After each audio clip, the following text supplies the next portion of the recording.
welcome everybody. Welcome to Spiral Dynamics Integral Live. Today we have a session titled Second Tier Organization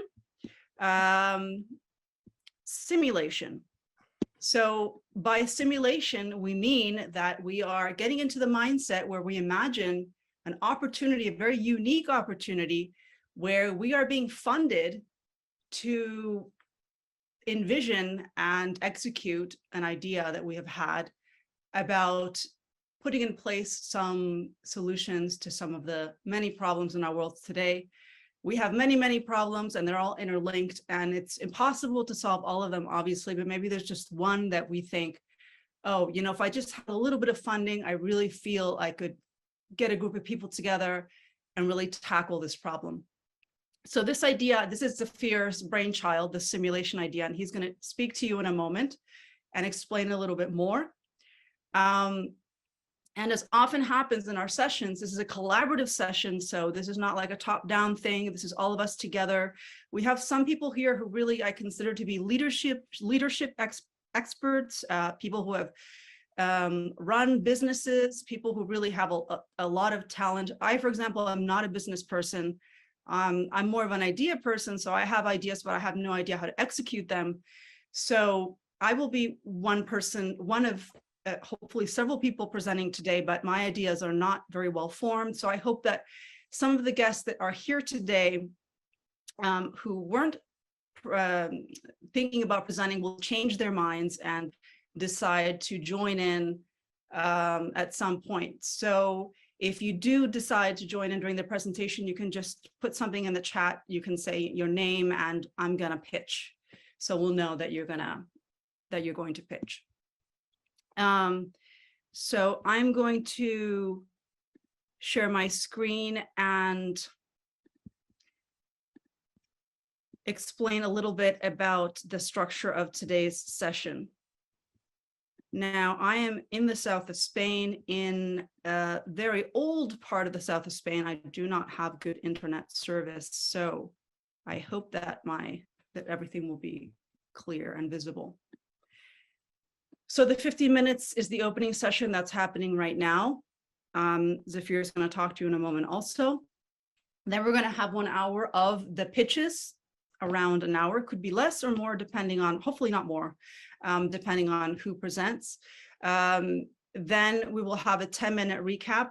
Bet is going to do us the favor of taking notes in the background. She's going to be sort of jotting some things down on a Google Docs that then she'll share. However, I encourage everybody to take their own notes to keep track of the ideas, so that when we get to the feedback session, which is the last part, that you'll remember who spoke and what they were saying, and you can give feedback about that. So in total, it should be about 2 hours. Okay. So, as I just said a moment ago, if you haven't added our name to a sign-up list, just make a comment in the comment section and just give us your name and tell us that you'd like to pitch an idea. And so we posted a more elaborate document online for, I assume most of you have seen it, and where we describe the simulation scenario and a longer list of questions to think about. Here we've just reduced it to the 3 basic questions, which is just tell us what problem or problems your organization is trying to solve. What is the vision for addressing these problems? And if you can, because maybe this is not clear, but how is the organization structured? Is it a for-profit company, a nonprofit organization, an advocacy group, etc.? And then if you want to add any other details, who's going to work there, where is it going to be, who's going to lead it? You may not know that, but if you have some of those ideas, you can add that. We suggest that people restrain from commenting or asking questions in the chat area, just because it can get kind of distracting. If it's important, maybe, but otherwise, let's just try to take individual notes, and then we will give feedback at the end. And Zafir may ask questions for clarification during the pitch session. And so the idea is that if you imagine it, it's on its way to becoming a reality. So if any of you thought that there was real funding here, I'm sorry, but hey, the funding could be out there, and it could just be us trying to gather here and put that intention. And maybe, who knows, someone's going to share an idea that's going to get everyone else excited. It could be the beginning of something. So I'm going to hand it over to Zafir. He has a video that he wants to show us. So I'm going to stop my share. Yeah. Mm-hmm. Thank you very much, Veronica. Veronica, thank you for helping organizing today. Thank you, Paul and Josh, who help also. First, it's the first time we are doing something like this, and I am pretty excited. I have no idea what people are going to pitch. I just want to explain why we are doing it and why we are doing it this way. In the past few months, people here at the Spiral Dynamic Integral Life, in our Saturday meeting, and also in other Facebook group, have mentioned from different direction about the passion to do something, something with a theory in real life, that we are talking to my theory and it's time to do something. And I heard it from a few different persons. And what we are doing today is maybe just us sharing an idea, but you never know, because sometimes when people gather around idea and they have a common cause, great things happen. So I really don't know what will happen. Why we are doing this? From my perspective, there are three main obstacles to go from spiral dynamic or integral theory into real life action. The first obstacle is imagination. Because we tend to talk about the past, about the theory, we almost never have time to talk about what we can do with it to the future. So today, structured to help us use our imagination. And it's important to say there is no bad ideas or incorrect idea.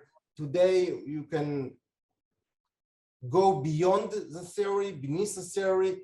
If you have idea that coming from second tier value and can do some influence in the world, just say it. So imagination is the first obstacle. The second obstacle is energy, where energy can translate into money, manpower, time. So at least in the next 2 hours, there is no limitation of money. We have as much money and manpower as you need, unlimited.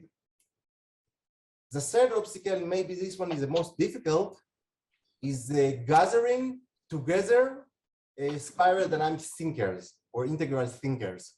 It seems that especially yellow tend to work alone.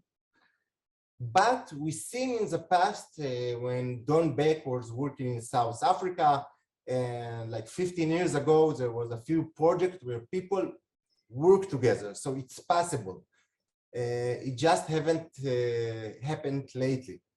So I hope that by sharing ideas and starting to talk, maybe we find also the capacity to work together.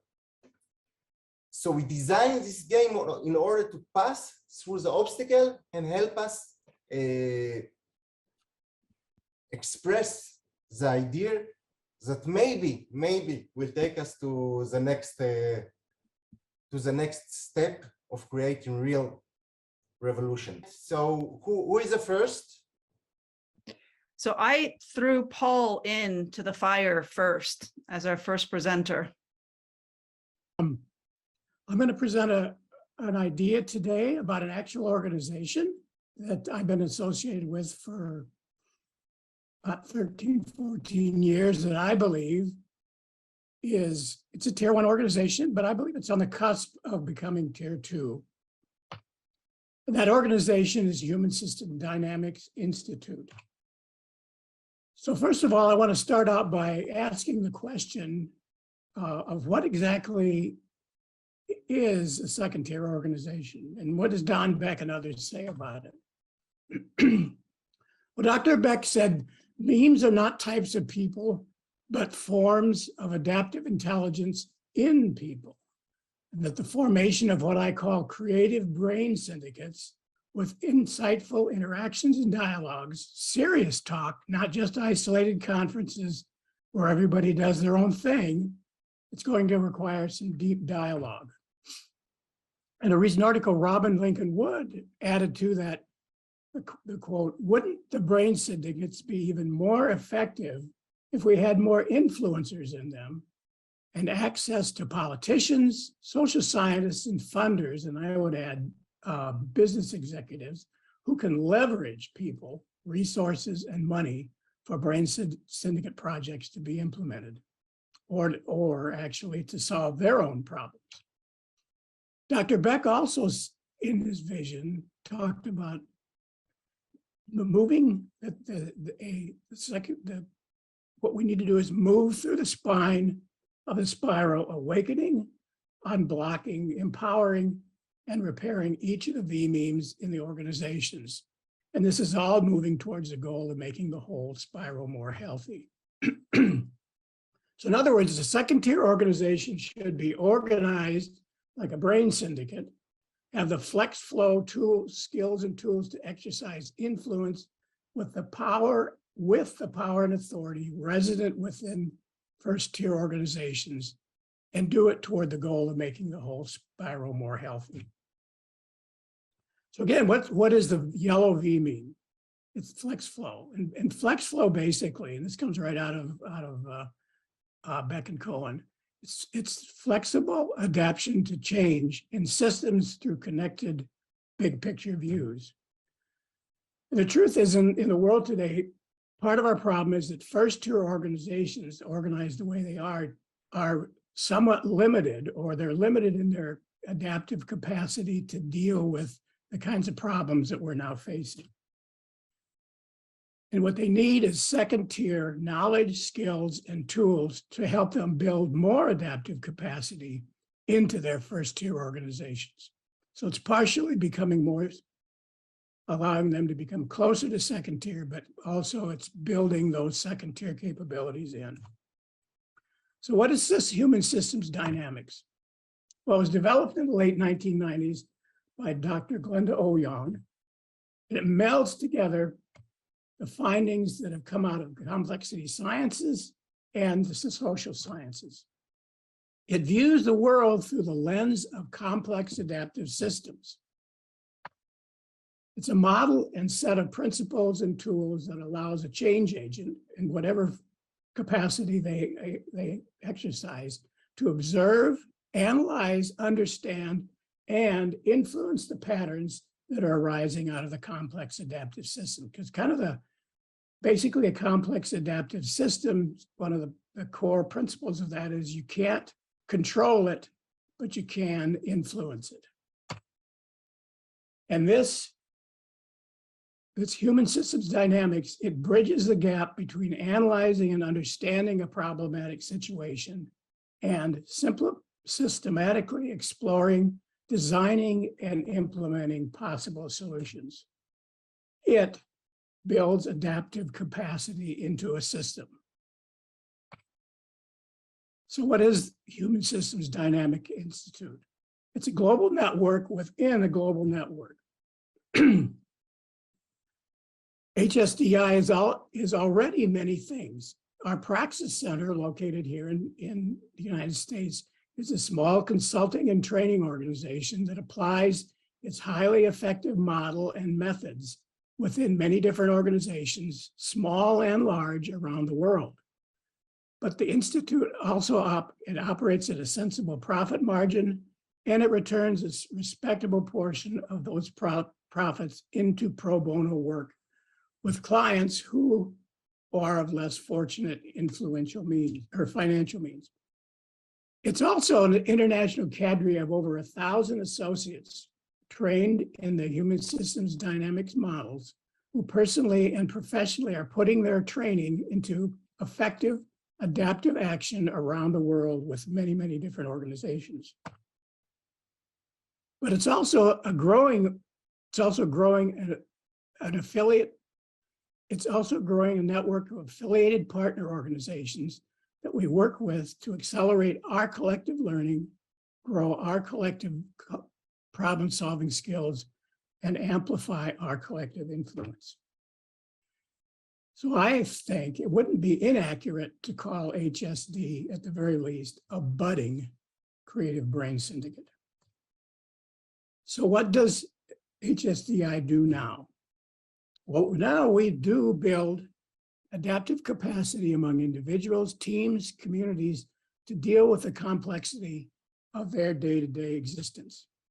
In both public and private adaptive action labs, we guide clients through innovative design, implementation, and assessment cycles, iterative assessment cycles, to find breakthrough responses to intractable issues.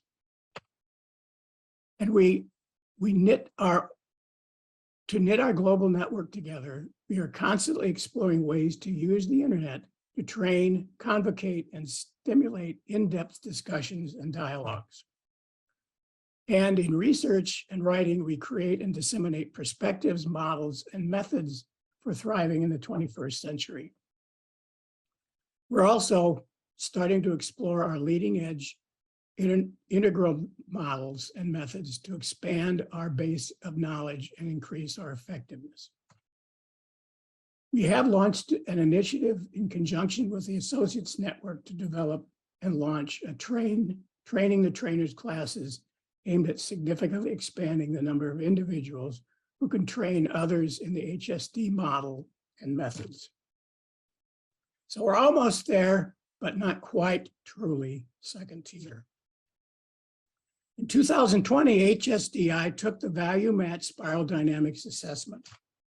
The test showed that our organization was solidly green-yellow, moving towards uppercase green, lowercase yellow, moving towards lowercase green, uppercase yellow. Our HSD model has repeatedly demonstrated that it can deliver results when helping client organizations deal with highly complex issues and problems.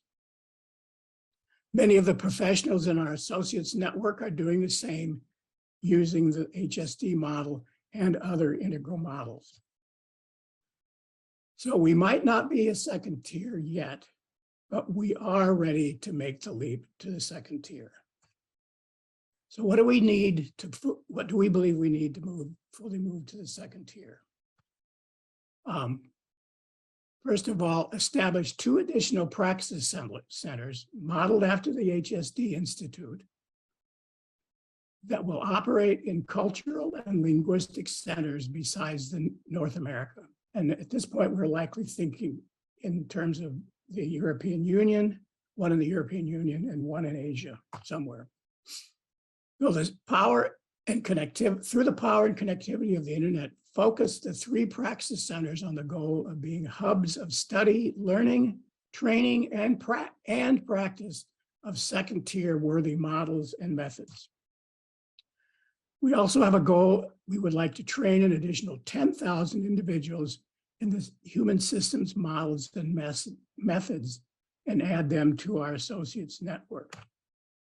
We want to support them as they do their adaptive action work around the world.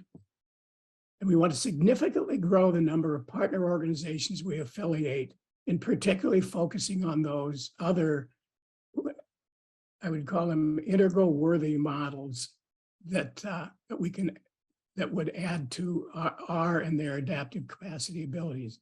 And we also want to promote the expansion of these partner organizations of work in the world. In other words, we want to build more adaptive capacity into thousands of organizations across the globe. So what do we hope to? What we would like from you is, first of all, a 7-year commitment to support our work through, first of all, $15 million to provide scholarships for our HSD professional trainings and other integral models. And we also would like to ask for your personal time commitment to serve as our advisor to our leap to the second tier efforts. And what do we hope to achieve with this support?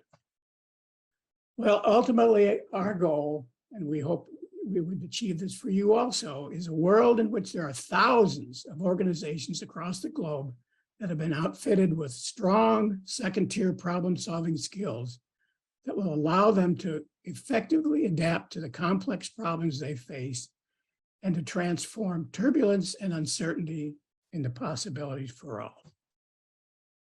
It's been an honor to be able to present to you today. Thank you. If you have any more questions, about the System Dynamics Institute and our change model, please visit our website. Thank you, Paul. Questions not now. Question we'll have at the end. Just one question. There is some kind of sound. I don't know what it is. Paul, can you hear me? Yes. Okay.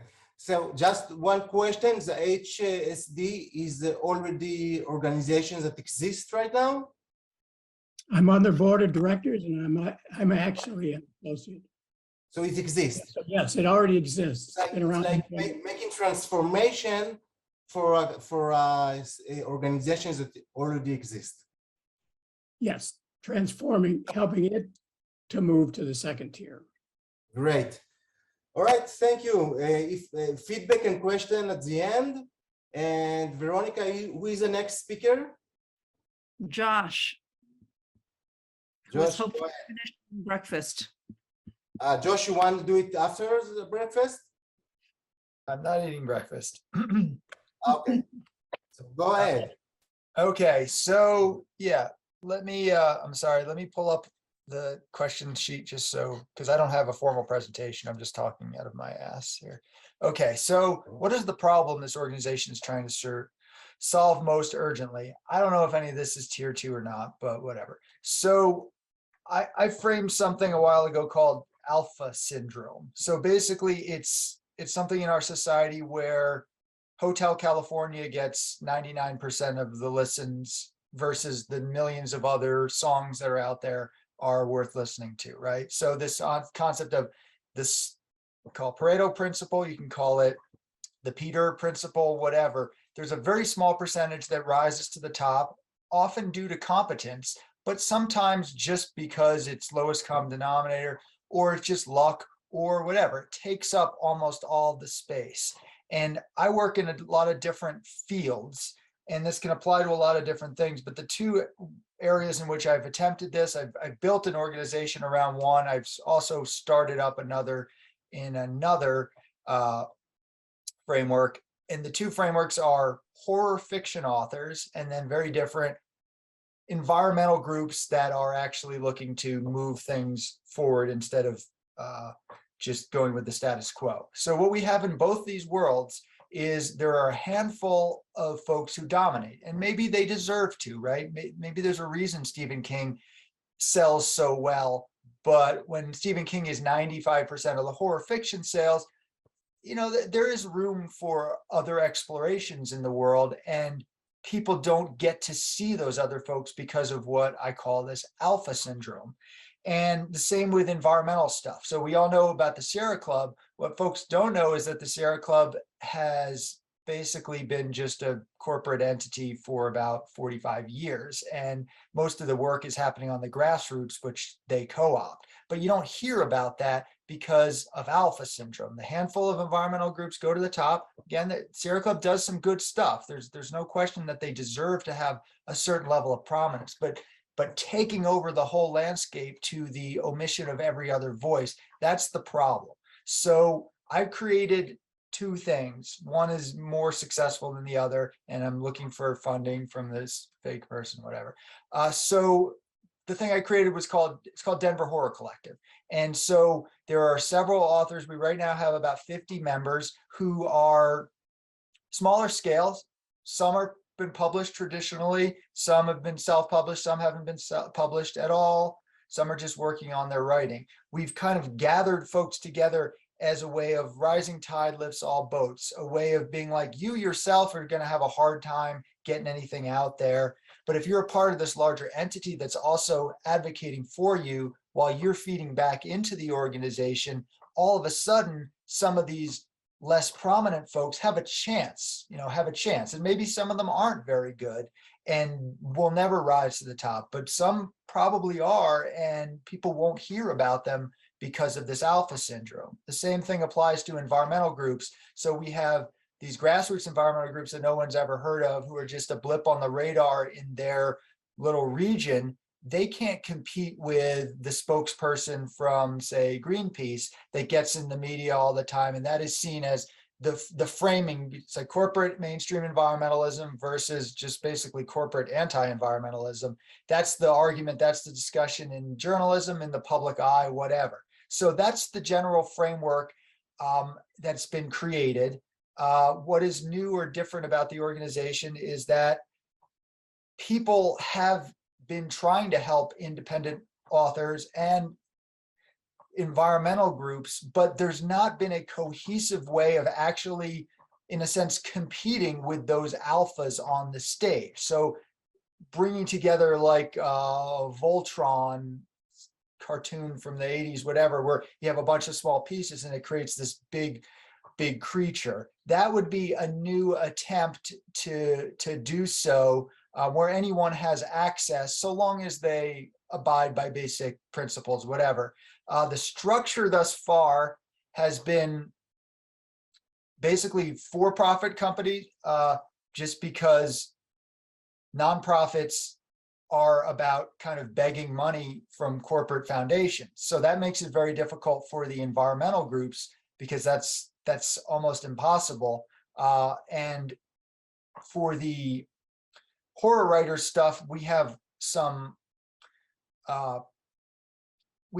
business elements to it, like marketing and whatever, that people can pay into otherwise. So we've kept it as an LLC, mostly just for simplicity's sake. It could be argued that both of them could be nonprofits, because nonprofits can also have, profit-making arms, and in fact should to a certain degree.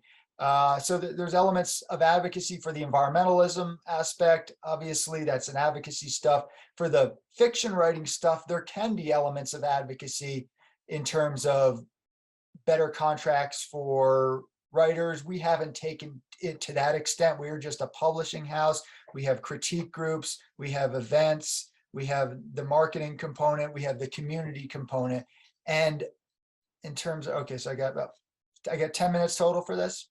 No, we prefer less. Only Okay. if you got. You finished the 5 minutes, so try as fast. I'll as wind it down now. Okay, so basically, the overall vision for this doesn't have to just apply for environmental groups, doesn't have to just apply for horror fiction writers. It's the idea of folks coming together to feed into a larger entity, which has happened traditionally. That's nothing new. The other thing, though, is feeding it back into those individual organizations. So just the final thought is just, say in that environmental component, there's a national campaign that you get everyone to participate in, right? Well, that's nothing new. It's hard to wrangle, but that's nothing new. The new part is that the organization itself now has many individuals who can then feed into what might be going in your local community. So these organizations continue to do exactly what they're doing. And not only are they helping another thing, they are benefiting and not just sacrificing from their engagement. So that's just the concept. And I don't have time to get into the other questions there. So, yeah. Okay, thank you very much. I think it's understood. And if somebody would like to feedback, so write it down. And at the end, we have time to feedback. And Josh. Veronica, next one. Who is it? Yes. So I have some ideas, but I was not able to prepare a formal presentation, so I'm sort of winging it. But for me, if we truly do have a large amount of funding and we're trying to truly face the problems that we're facing right now, for me, the biggest problem that we're facing is energy and how to solve this climate crisis. I think this should be at the top of everybody's list. I mean, the climate crisis not only being a crisis because we want to charge all of our devices, but because we care about this whole entire planet and the whole intricate life system on it. So what I would do is to create a so-called energy collective. it would be bringing together the most brilliant minds from around the planet. They would be scientists, they would be thinkers. And I know some of this work is already happening in universities and in private companies also. So this is already going on. How to sort of turn this into a second tier concept, I'm not quite sure, other than to allow a kind of collaboration on a scale maybe that hasn't happened previously. So really bringing people together and encouraging or allowing certain ideas to be taken to market, but not to market in the traditional sense where the idea is not just to make a profit and then sell out, but to make something market worthy that is going to truly benefit humanity, and that these that this organization is going to create these offshoots that become companies in themselves, but a different type of model where the wealth that's created there is not kept by the people running the company, but it's an equitable company, and that somehow so this organization would fund these groups that would have these sort of ethics built into them.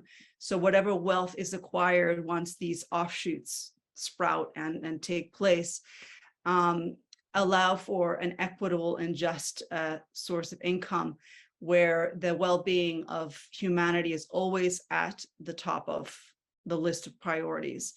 This company, this organization, would look into the current sustainable energy sources we're well acquainted with, like solar, wind, all of that, but also really encourage out-of-the-box thinking to look at all the other types of energy usage.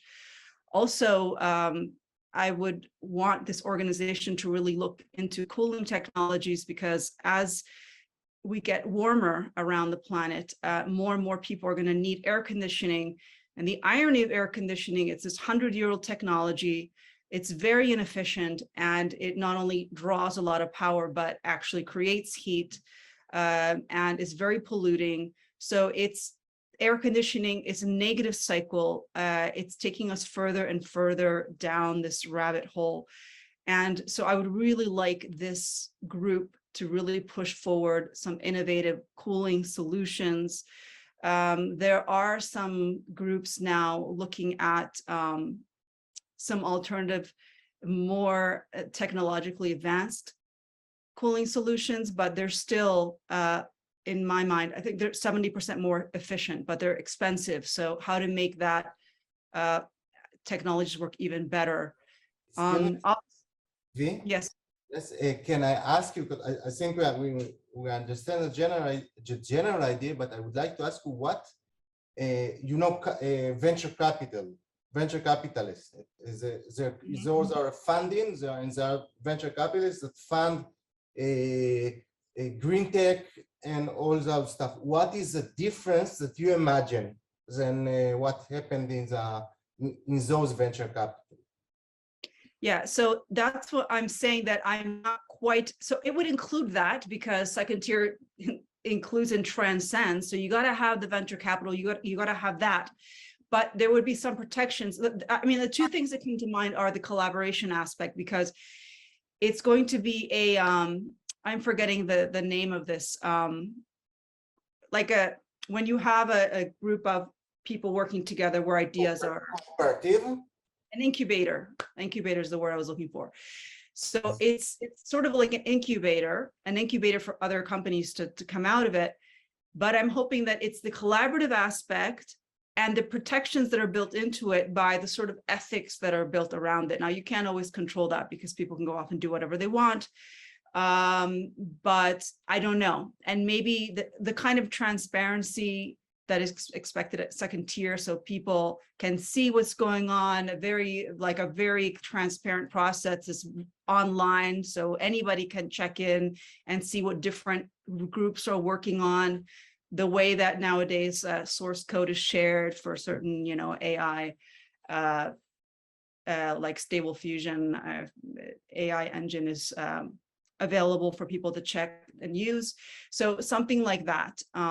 So that's what sort of what would make it second Okay. tier. But I don't know. 5 minutes is over, so if you have a few more minutes, you can continue, but be aware. I think I will stop there, but I will say very quickly that if I could also evolve 2 more ideas, they would have, and I'm not going to talk very long. This is my main idea, this energy collective. But I would also try to address the population problem. I know that's problem is my word. Most people may not have a problem with that, but let's just call it an imbalance between humans and other life forms on this planet. Maybe that's a better way to say it. Addressing the imbalance of life forms on this planet.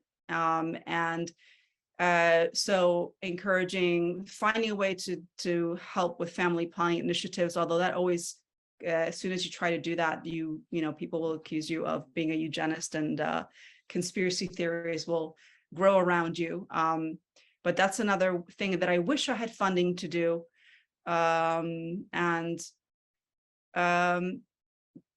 I'll stop there. Okay, thank you. If somebody have feedback or question, please remember it to the end.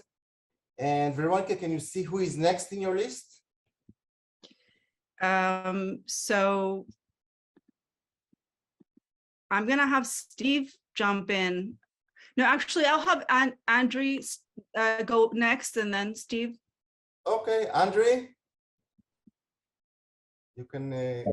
Everybody, Hello. my name is yes, and I'd like to present the idea as follows. Well, the yellow level foresees that actually you're more listening to what people want to do. So pitching is not really the most effective way, because it is more important to listen what the people with money want to do, and then to offer them the solutions which really comply with their vision. So actually, I would suggest that the most effective way is not to present our pitches to the investors, because there is a high probability that none of the ideas would come close to what they really want and what their idea of solution is. So I think the more effective way would be organize a meeting of those people with idea, and then those who are really sick and tired, they will be able to convince those people with their ideas in personal conversations, because like more important than talking is listening. And when I pitched the idea, I would look at the people and see which part really inspires them, when they want to hear more, and when I can really come close to their soul so that they want to work with me. So, but nevertheless, taking, well, the conditions we received, like, okay, we could say we listen to the what those investors want. So taking that into consideration, I would make the following pitch, keeping it as general as possible, because I don't want that some details deter the people, and I don't see their reaction. So I try to keep as general as possible. Can I stop you for a second? That you are talking about the principle of listening. Okay, we understand. But are you talking about certain organization or certain group of people that their job is to listen to the people of money, or it's to? Can you explain what is your imagination regarding?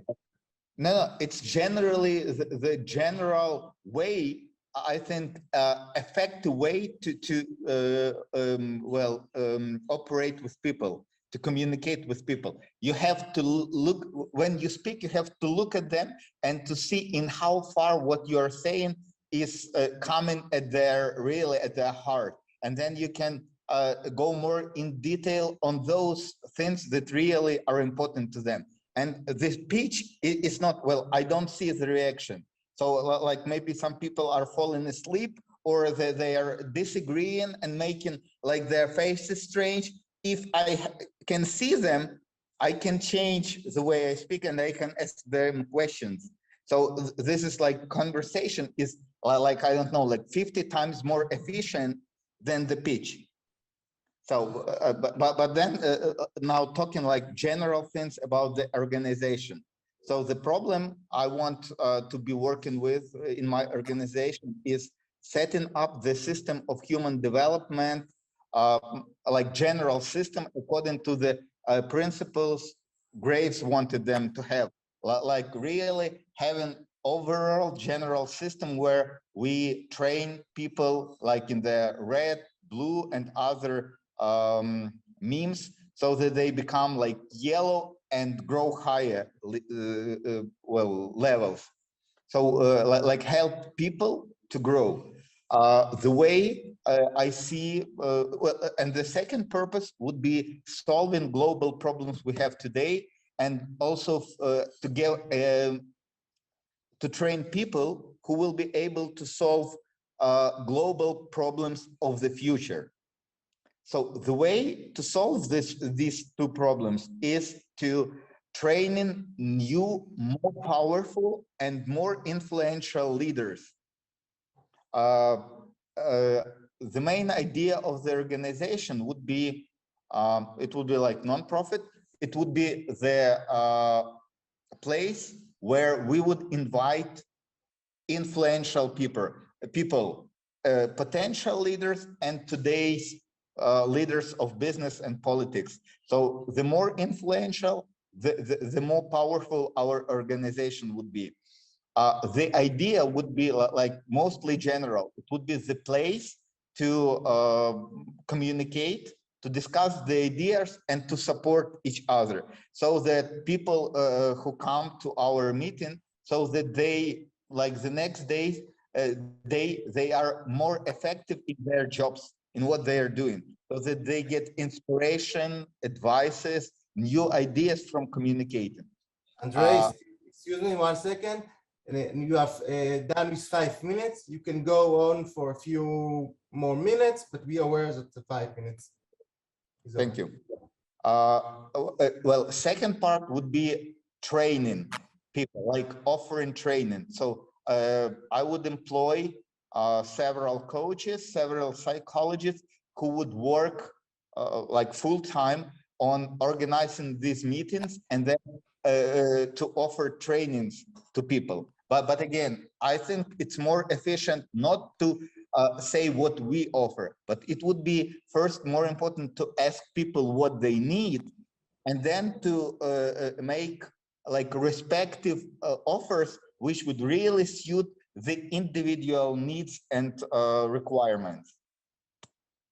Like globally, the idea is to then make partnerships with more different coaching organizations worldwide, so that we organize like really, so we raise effectiveness of organization throughout the world.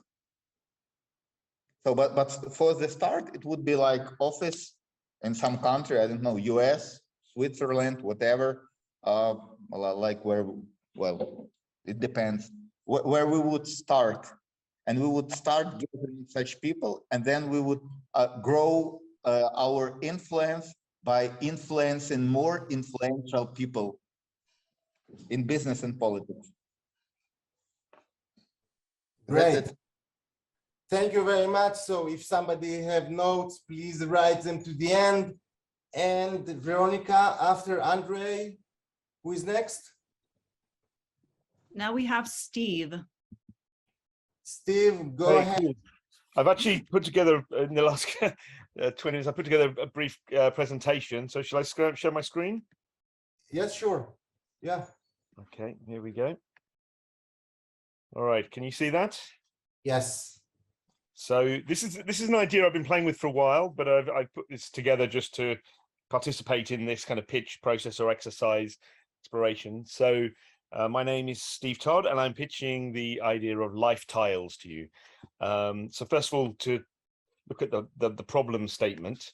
I'm looking at this from the point of view of kids today, maybe kids in even sort of socially deprived settings, but broadly the kind of TikTok generations we can see. So they kind of almost live in their phones, and they're subject to the attention economy. You know, they're kind of fodder or material, almost the attention economy. They're subject to neurohacking, so all this doom scrolling, algorithms to make the content completely addictive. And then the kind of social media sense of nowhere to hide. So even in your bedroom, people can reach you, and you know, for whatever ends, etc. So they're quite exposed and they're quite overwhelmed, I think. So they might be asking themselves, what do I do with my life? There's it seems to be so much on offer, so many varieties, so much is being touted as you must do this, or you've got to go that way, or you've got to be this, or whatever. They're completely bombarded with all of these messages. And I'm sure that, well, I'm fairly confident that leads to kind of a sense of overwhelm. They might be asking, well, where do I start? If, you know, even if I know what I want to do with my life, how do I get started? How do I find a path through all of this? Just too many options.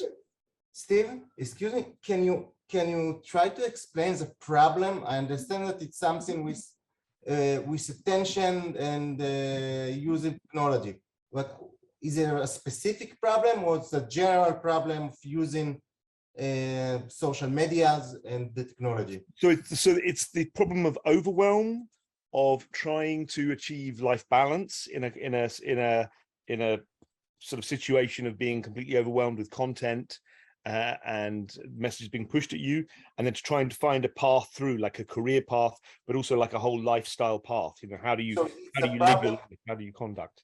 So it's a problem of the children, not a problem of the. It's the problem for the children. Yeah. So imagine you're a kid in maybe a deprived neighborhood. How do you find your way in life? How do you, you know, how do you not just be a passive consumer of content that's being pushed at you? How do you actually become self-empowered and find your way forward? You focus on the educational. It's educational. Yeah. It's okay. maybe broader than educational, but it's educational. Yeah. And what we're looking at here is goals and balance. How do we help these kids, or these individuals, it's not necessarily kids, set their own goals rather than feeling passive, and to find some kind of balance in their life with all of this overwhelm. And the proposal is, in terms of what we look to achieve here, is to help kids and adults visualize their goals, help them to identify their goals, provide empowering content to help understand the pathways to reach those goals. So one of the problems, if you're from, say, a deprived neighborhood or whatever, is you don't know anyone who's done that job or who's got to that place. So to provide kind of information and structured information for how you kind of map out a pathway to get to some destination you want to get to. You know, if you want to be a film director, how do you get there, etc. And then provide some kind of automated and peer coaching, so automated through a phone app, but also potentially through a peer-to-peer coaching community, to help develop balance and self-discipline, because very little in life can be achieved without some degree of self-discipline, and to translate these goals into a weekly schedule and diary plan. So this gets down really to the practical now. So once you've set yourself the goals, you actually then, kind of, the app helps you translate that into, okay, I want to spend 5 hours a week doing this. I want to then spend 4 hours a week doing that. And then it helps you track that. So you can see, okay, I didn't do that. I didn't do my 4 hours of blah. I spent 10 hours playing video games instead. So at least it kind of helps you get that kind of self-awareness that's required to kind of change behaviors, to change, to change your life, basically. And then a community of peers and elders to provide mutual support. So there's just a side note here, there's an amazing, I think it's a project in France, I think, where there's a university without teachers. So they provide content, but it's all peer-to-peer support. And I think it's free, and they pitch it to kids in poor neighborhoods. And it's all basically about software development and stuff like that, kind of thing you can do in that kind of context. But they've had quite a lot of success. So it's that idea of tapping into peer support, and with maybe some guidance from kind of a network of elders who can also help feed and structure that, to kind of give encouragement in this development of self-discipline and self-direction, if you like. So in a kind of nutshell, pitching here, maybe a life-changing app supported by a real-world network. The social benefits from this are potentially. Sorry for a second, Steve. 1 second. Sorry? Just to be aware that you are at 5 minutes. You can go on for a few more minutes. Yeah, I've got 2 more slides. I'll wrap up very quickly. So the social benefits here are, this is kind of the ultimate life hack and a free coaching source. So it's a life hack to help people really change and get their life on track. It can help address mental health crisis in younger generations, which I think largely comes from being this sort of passive consumer of TikTok style content and not really feeling self-directed maybe. It could also help unlock huge unrealized potential, people who have all kinds of potential within them, but haven't yet found a way to bring that to the world. And that's the empowerment in the face of the attention economy. And through that, they can build self-worth and self-determination. So the ask here is, the organization will take the form of a company with social objectives, kind of a sort of a not-for-profit structure. And we'd be looking for pro-social seed capital for product and content research, network and chapter building, app development and promotion. Thank you. Thank you very much, Steve. If somebody wants to feedback, please write your note and remember to the end. Veronica, after Steve. Okay, we have Chris Hallway. All right, Chris, go ahead. Hey, everybody. It's nice to meet you all. I'm a medical doctor in California and already have a company that's been growing rapidly. We are helping solve the mental health crisis and have no problems attracting funding and interest and all those kinds of things. But what I'm really interested in this forum is I don't get to talk to spiral dynamics informed people very often. And much of our work is really informed and adapted from spiral dynamics. And so if we were doing a hypothetical pitch, what I would love to do is attract investors that are actually spiral dynamics trained or informed and could share the vision and the methodology of what we're doing to solve the mental health crisis in schools and workplaces. So you all know the power of values and value memes and value sets, and then Don Beck's work, of course, and putting colors to that, the yellow, the green, the blue, etc.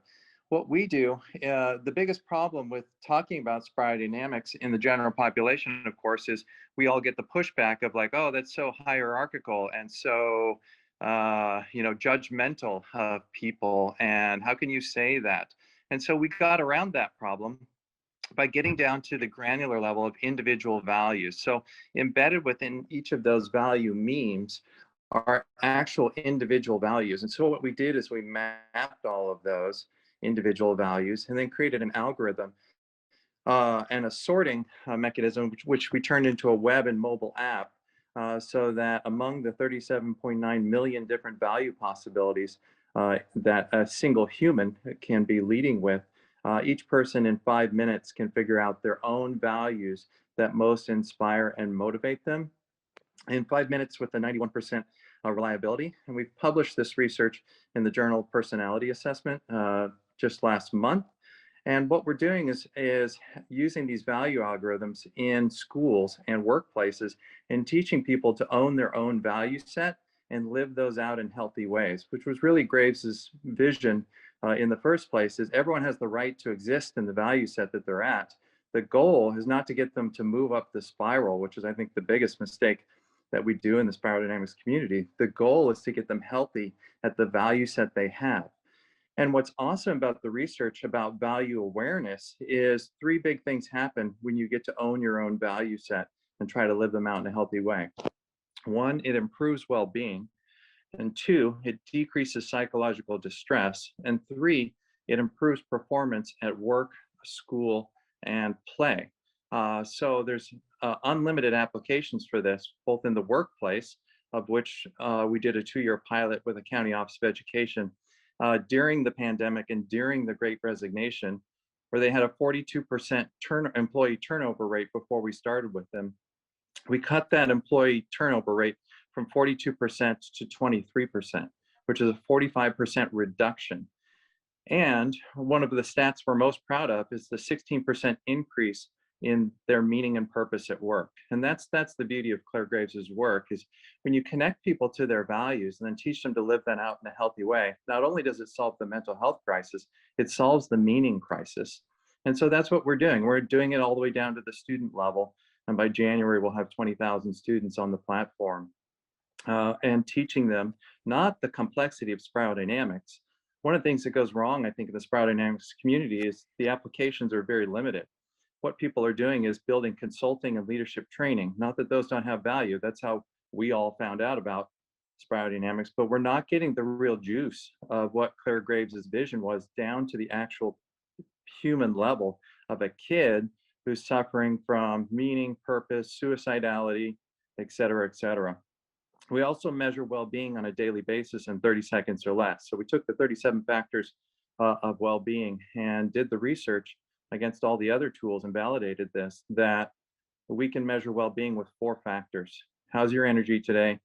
How happy are you with your sense of direction? How's your sense of belonging? And how's your joy?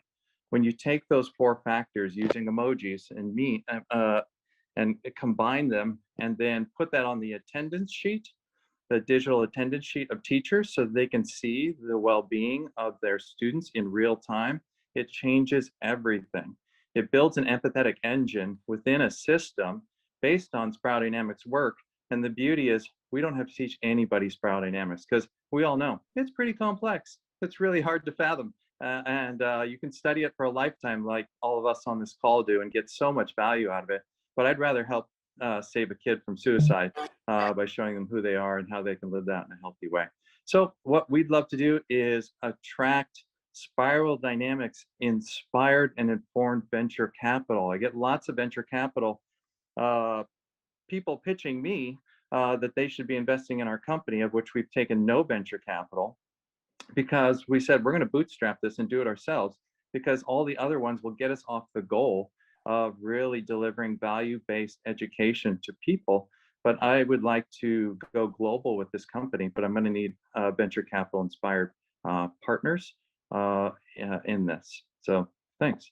Okay, before we go, Chris, because some people interested in for you to share your work. So if you could, during as a feedback time, also link us something to show your work, because some people ask. And one question: what do you see can be the potential when you grow? To what would it be, like a part of a school or part of education system, or how do you see it growing? I see it growing in healthcare. I see it growing in schools and businesses primarily, and in sports. And so the beauty of what we're doing is we're creating value transparency, which is the ultimate way to solve the polarization problem. So people are pitching green energy, think tanks, and those kind of things, which are wonderful ideas, but we're not going to be able to solve human-to-human interaction problems unless there's value transparency. If I don't know what inspires and motivates you at a soul level, yeah. So your application, beside analyzing the value for each person and giving hints at how to deliver it in a healthy way, does it have a way of collaborate with others, or this is something that might be developed in the future? Yeah, because it's an instrument and it's on a web and a mobile app. We're in talks with lots of people from Stanford to all over the place. We could see other partners using our app where they're trying to solve problems, whatever human problems they're trying to solve. We could see lots of partners and collaborators doing this, and we'd love a global network of people who are doing this in non-nefarious ways. Okay, great. So yeah, I'm sure it will be interesting for people to see more of it, and maybe even to do one Saturdays that you show us like a full time, because this is new to, I guess, to all of us here. It's really interesting. Sure. So thank you. Veronica, who is next? Okay, let's see. So is Christian Torres willing to do it? I know he was feeling a little unprepared, so he unsure. Is here, Kristen? You want to do it? Are you into it, Kristen? Is he here? I don't see any. I see no. I see only Chris, not Kristen. Yeah. So I let's. know. Yeah, I'm gonna skip for today. You're gonna skip? Okay. Okay. And I think Bet was thinking about presenting something if she's, Beth, are you into? I know she had to, Bet had to leave for 9 o'clock. Didn't yeah. she mention that? No, she's just taking a little break. No, she says no, so she's not going to be presenting. So we don't have anyone else officially on the list. I mean, what we've all shared has been extremely divergent, and I find that very interesting. Even just how we interpreted this task was very, very. Veronica, so before you go on, I think there was somebody that wrote in the chat that she wants to do something short. Barbara, I like to do a quick one. Well, and Reese also said that he can do something. Yeah, so I was actually going to say that it's not too late. So. And I also had something in the chat too, if there's time. Oh, that's right, Eric. I'm so sorry. You did say you were going to present something. So absolutely, we want to hear from you. Yeah, so let's go to Eric, then Barbara, and I didn't get if there was a third person, but if there is a third person, then after Barbara. I think Reese is going to present. Oh, Reese. Okay, so we start with Eric, Barbara, and Reese. All right, great. Thanks, everyone. Yeah, really nice to meet everyone here. So my idea is basically this. I recently graduated with a PhD in education, and I was able to bring in Wilbur's 4-quadrant model into a framework called socio-scientific issues. I work in science education. One of the biggest issues that we're having is how do we get the K through 12 system to prepare students to be scientifically oriented, so by the time they get to college and university, they can apply that and then build out careers. One of the biggest criticisms that I've had, however, and this is what the socio-scientific issues framework looks at, is that science education has largely been void of morality. And what are we doing with the science? How's the science applied in equal and unequal ways in society? So all of this started having me think, okay, maybe my work would be more beneficial by putting together an organization that would either be an endowment at a university or the creation of an integral center. So I'm a grounded theorist by training, meaning I analyze large amounts of qualitative data. I'm very interested in the state of the world because a lot of communities that I've worked within are red to blue. And what's problematic about that is that most of academia has become stagnant in this orange and green limitation in their growth. So for me, I think that's why something like an endowment or a center at a university would make a lot of sense, because the general public are losing their trust in our institutions. And college is one of those institutions that there are still parents that are having kids now that will want their kids to go to college. So I think it's still going to be a place of interest. It's still going to be a place that people will trust, but it's failing in a lot of ways. And I think something like an integral center would be able to put together a course, and I'll share my screen just of the basic model that came out of my dissertation so people can kind of see where I'm going with this. So within this framework, programs of study, curriculum, professional development for K through 12 teachers, and professional development also within universities, trainings and so on, can start to look at the 4 quadrants as a way of getting to something like spiral dynamics. Like many people have mentioned in this call, I've also seen the same thing. You start talking spiral dynamics, people see a hierarchy, they instantly start to question the social justice implications of the model.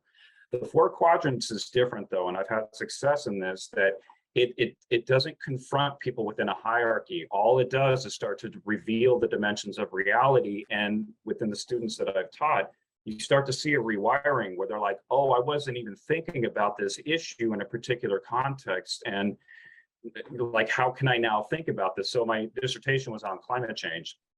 And students throughout the course would kind of focus in one of the quadrants, maybe two, but then they would not really be responding in two of the other ones. So I started to see that over time, with the type of focus and content that I was introducing, some scientifically based, some socially based, a lot of it just open dialogue and a discussion in the classrooms, that we could get to this understanding of there are multiple ways of being and seeing and interpreting the world. And that was the transformation I was hoping to get out of the class, is students can just start to open up their thinking. And that's where continuing this work with like a program of study within a center, I think would help to get the spiral dynamics like people are talking about, not just understood that it's a goal to get the second tier as quickly as possible, but how do you stabilize at a healthy level? So that way we're not continuing to see society destabilizing with all of these value competitions.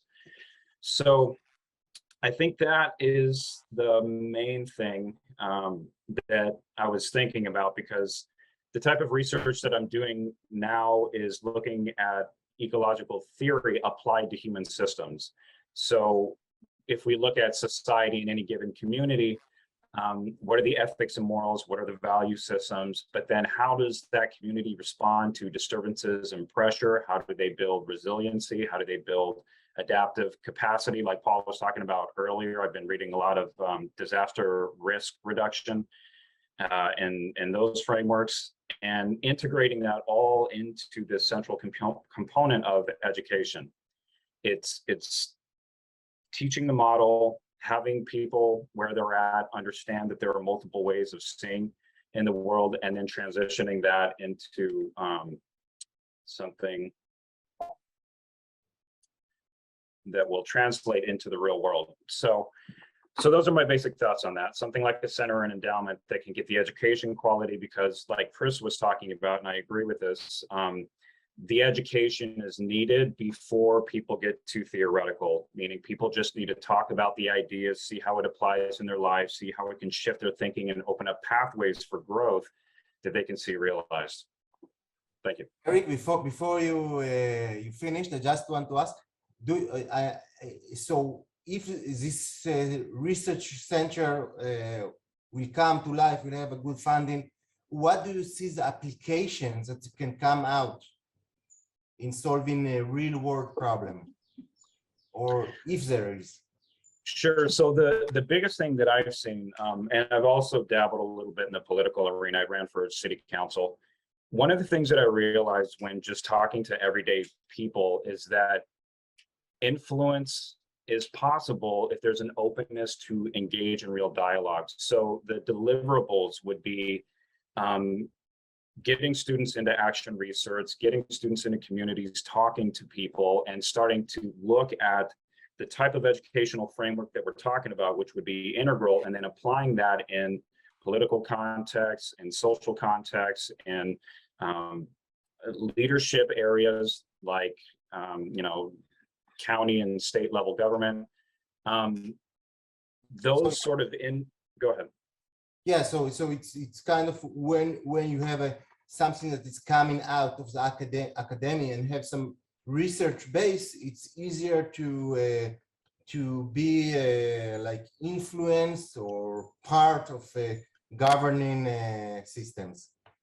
Okay. I think so, because and this is why I'm saying, like, we can still hold trust within our education institutions, even though they are declining. But the reason why is because within academia, you still have to go through the peer review process. There's still a community of critical thinking that happens. And I think that would be a place that people can turn to, see that this model is coming out of a university and being practiced in the community, that could be very, very impactful.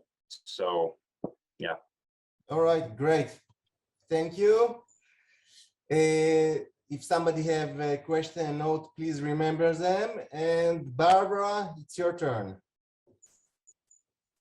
So I'm going to take this into a very different direction.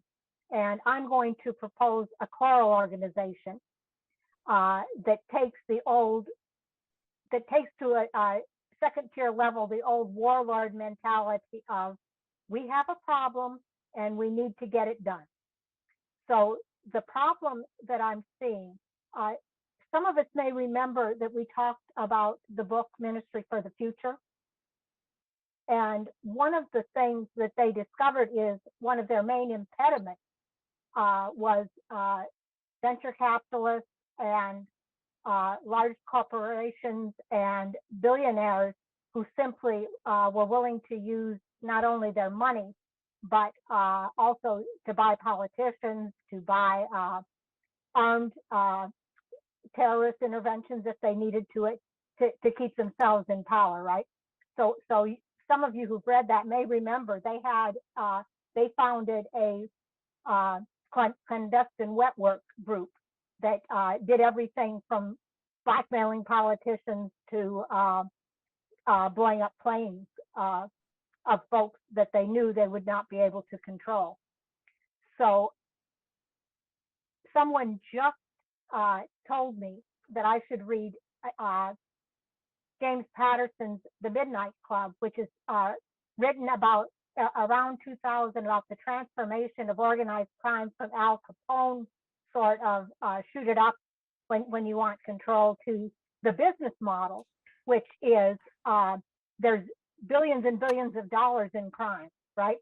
And so we just need to make it a big business, and we need to buy the politicians, we need to buy the police departments, and we now have the Western corruption that we see, where there's no reason to believe that we have an honest politician in the United States anymore, none whatsoever. A sane person would believe exactly the opposite, that probably they have been bought and paid for. And so I'm basically proposing a clandestine organization to go out, find out who the bad actors are. Right now, there's a billion conspiracy theories. Is it Klaus Schwab and the WEF? Is it Microsoft? Is it Bill Gates? All of whom have done some dastardly deeds, right? Is it Facebook trying to mess up with people's minds? So the goal of this organization would be to go out undercover, do the research, figure out who the heck is pulling the strings on this, and in whatever warlord manner necessary, take them out of the game. So if you'd like to fund a better world by getting rid of the powerful people who are pulling the strings, you can join my organization. Okay, yeah, it's interesting. And what would be the difference between the intelligence agency who are monitoring those kind to second-tier thinkers that will do this? So intelligence agencies are totally designed to keep the people currently in power in more power. So, and they are not going after criminal elements. They're particularly not going after white collar criminals. They're going after mom and pop terrorists, right? And they're going after semi-democratic governments because those governments are harder to control. So I don't think we see anything in the agencies. Even in Israel certainly has the best in the world and the least evil probably, and that it's a self-defense organization, pure and simple. The US and a lot of Europe do not have self-defense organizations in their clandestine agencies. They I mean, we've seen it time and time again about what these agencies will do, but it's not in service of a better life for people. It's in service of keeping their masters in power. Okay, thank you. So if somebody have some feedback, please write it down. and we have Reese, and then Veronica. I think we will stop and go to the feedback. Is that okay? Yes, I think that's correct. And Veronica, I've got a slide to share. Okay.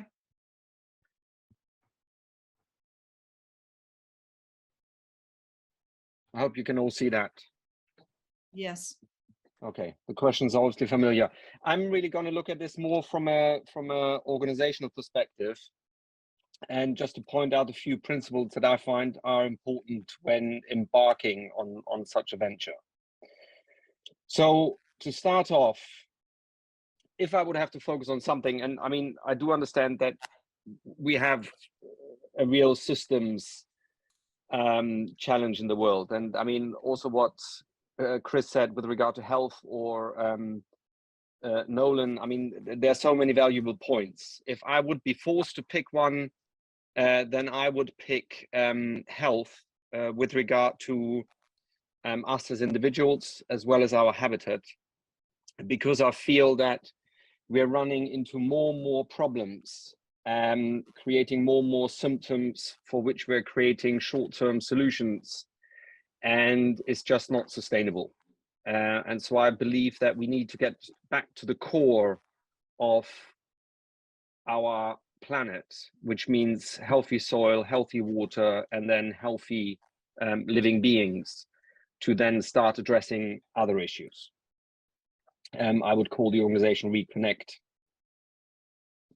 So in general, what's different about this organization? I believe we all have solutions at hand. We need to start breaking down the barriers. So for me, it's very much about creating a mycelium. It's about going up and down the value streams. It is very much about making real life changes locally. So it's very much about localizing, addressing the issues on the ground. But while it's doing that, creating a global network. And I guess holacracy is something that comes to mind here. We should have entities within larger entities, but use modern technology to also cross-fertilize between different units all over the world. For me, very clear, it should be a for-profit organization. Everything else doesn't really make sense to me, because we do still live in a capitalistic world. So if we want something to work long-term, for the time being, we need to play according to the rules we have. And so I liked also what Paul pointed out initially with the HSD Institute. I think there's a lot in there that sounded very sensible. The idea is, obviously, the business needs to be conscious and socially responsible. It can't be an orange profit-oriented approach. And in general, what I would like to come back to using Orange is to have health and life at the core, and then use data and a people-driven approach to go for those overall goals, which are around health and life. Yeah, I guess, to be honest here, the idea is that within this global network where we grow all these, we plant these seeds, we start off with small units, startups. When they go to a certain number of people, usually 15 to 25, they then become scale-ups. At that point, we then switch not into the global current mode, which means scaling the hell out of an organization, but immediately switching into the orange stage, which is very much about a data-driven approach. But again, as we grow, we need to ensure that we incorporate parts of the previous stages. And then when the organization is mature enough to understand what is good performance, what is healthy performance, we then switch into an approach which is based on agile development, meaning we have agile units, which then start to get integrated into a global network. And the beauty is then that it is not about individuals anymore, but it is about roles. And so what we can start doing is we can start creating a real mobility between individuals within the network so they can start to work and collaborate with other units as much as possible while it's growing this organizational human healthy mycelium. Yeah, as many people as possible. So important to me is that as we grow, we stay clear to one operating logic. As long as we are a startup, we are driven, we're quick, we're solution oriented. As soon as we go into a scale up, we start to be process driven and structured. I would call it lean blue. The important thing is, and I've seen that working with a global company that's quite successful, is they restricted the growth of their units. So what I would see here is that organizations should naturally stay under 15 people because of obvious reasons of agility. If they scale up, it should really be 50, but organizations should never exceed 150 people. That's a kind of a magical number. And so what should happen at that point, of course that happens at this point, is that like in holacracy, we would start having a cell that gets too big start to break into two cells.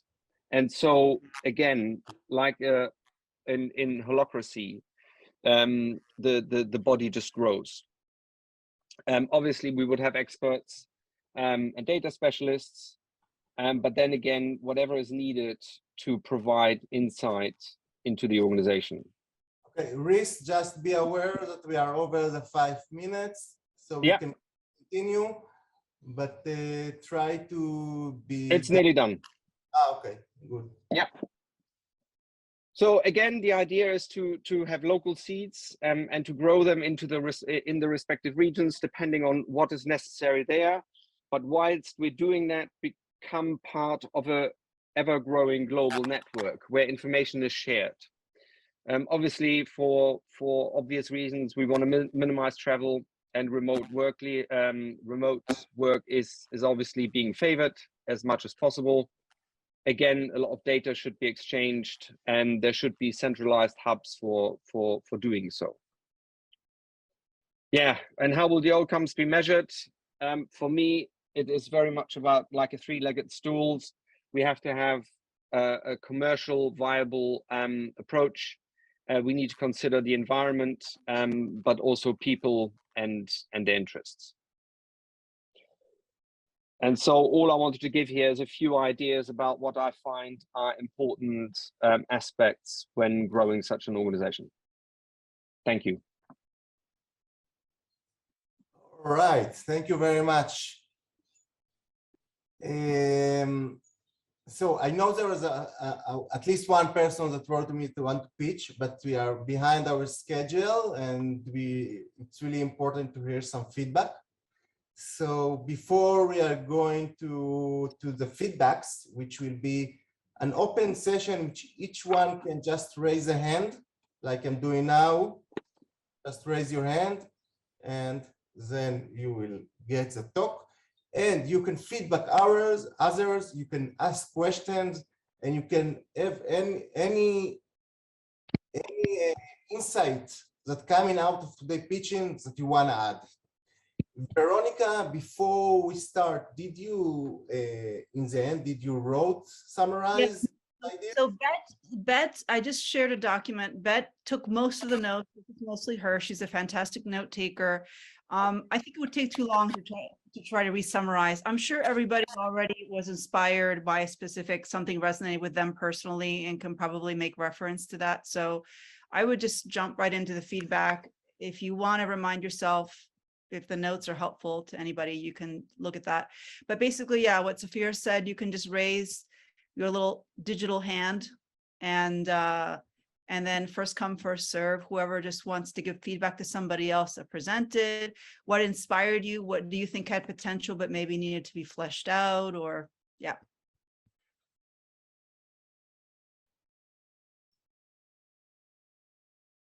maybe before we start, I would just say my impression. First of all, it was very interesting, and some people here, some direction were something pretty new to me. And I don't want to be the one to say, but there is nice combination between different ideas that I see combining into some structure. So from here, let's start. Paul, you are the first. Go ahead.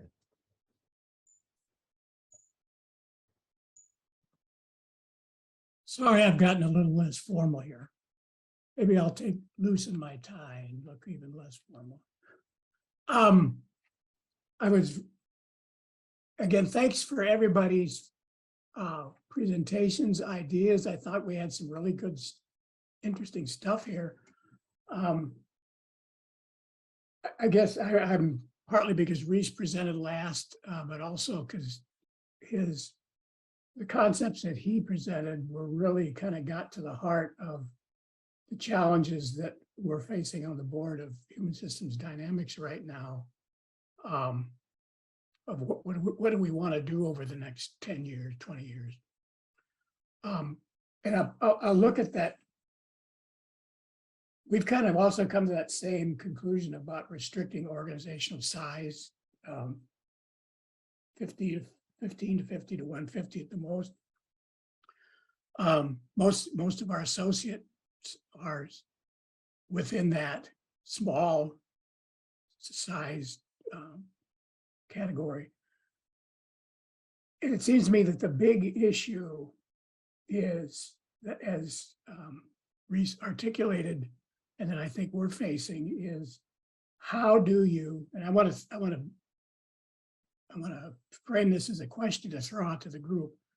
Once you've established a group of these small organizations that are doing integral things, I'll just generalize it that way, who do have internet connections, how do you link them together?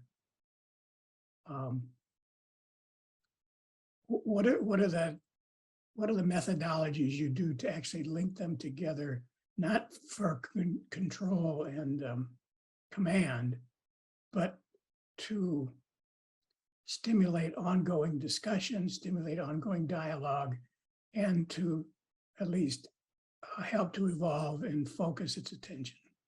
So again, what do people in this group see as some of the things that needs to be done to link these small organizations? Because I mean, they already exist, and I don't have any illusions that they only exist within Human Systems Dynamic Institute. They're all over the world. They're there already. How do we link them together?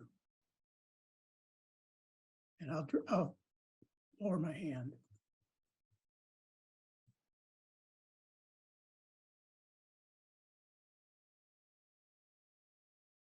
Josh, you can start. Yeah, well, I thought there were some great presentations, great ideas. All of them are valid, in my opinion, and some are actually in existence and moving along. Some are in more infancy, whatever. I thought Andre's point, though, was interesting in terms of if there were to be real life pitches or trying to get on board billionaires, the idea of being like, hey, billionaire, here's an idea you maybe not have thought of. Probably wouldn't work for your average person, and almost certainly wouldn't work for a billionaire who, well, first of all, are their values going to overlap with yours? Probably not, right? Like, I don't believe all billionaires are villains, and I don't believe that everyone who's become wealthy has done so on the backs of others. But if you become a billionaire, you're probably not genuinely like concerned about ecological transformation, right? Like you want to do some stuff here and there. So I think Andre ultimately is right. Is like, you got to figure out where the people with money are already interested in. Of course, that is very limited, because the answer is they will never be interested in something that would prevent them from making as much money as they have. So that's it just ties back into my alpha syndrome thing. When we go back to like the biggest folks, it's going to limit us. How do we get those who maybe have different views out there? And that might be through the funding mechanisms. But it's a lot easier to get one person to give $1 billion than to get 1 billion people to give $1. That's for sure. Can I just respond very quickly to Josh?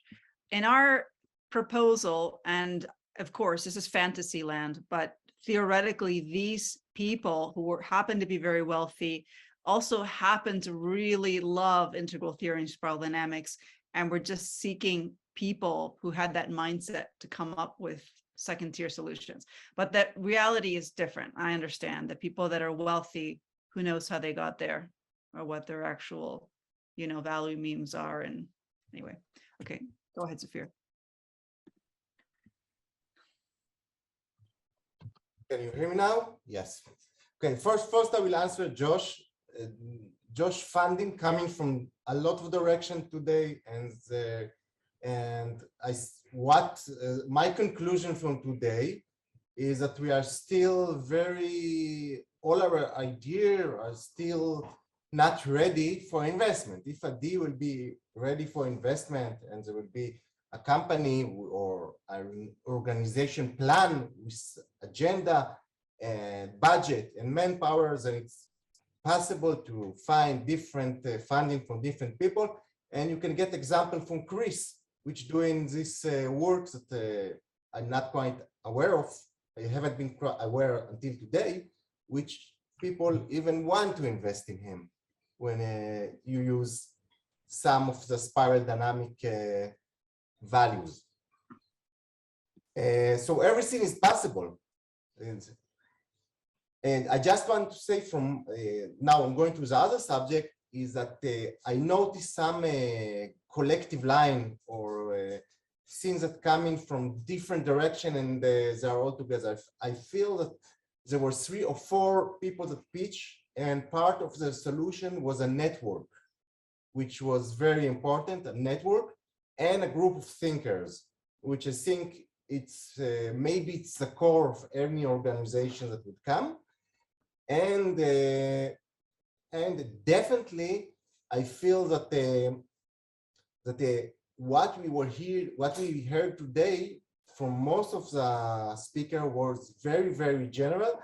And if we decide to focus on 1 or 2, then can go into details and come out with something new. So I see it in a very general way, and I hope that each idea here can be developed. And I would like to help anyone that would like to do it.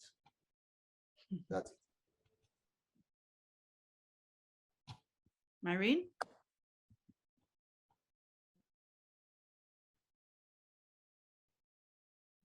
Hi, everybody. Well, first of all, this is an excellent idea to apply these thoughts today. So whoever initiated this, kudos to you.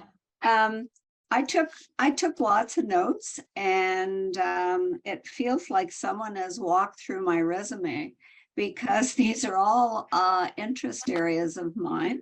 And I would start with the one that jumped out first. I mean, the others were all extremely interesting, don't get me wrong. Veronica's presentation around climate change.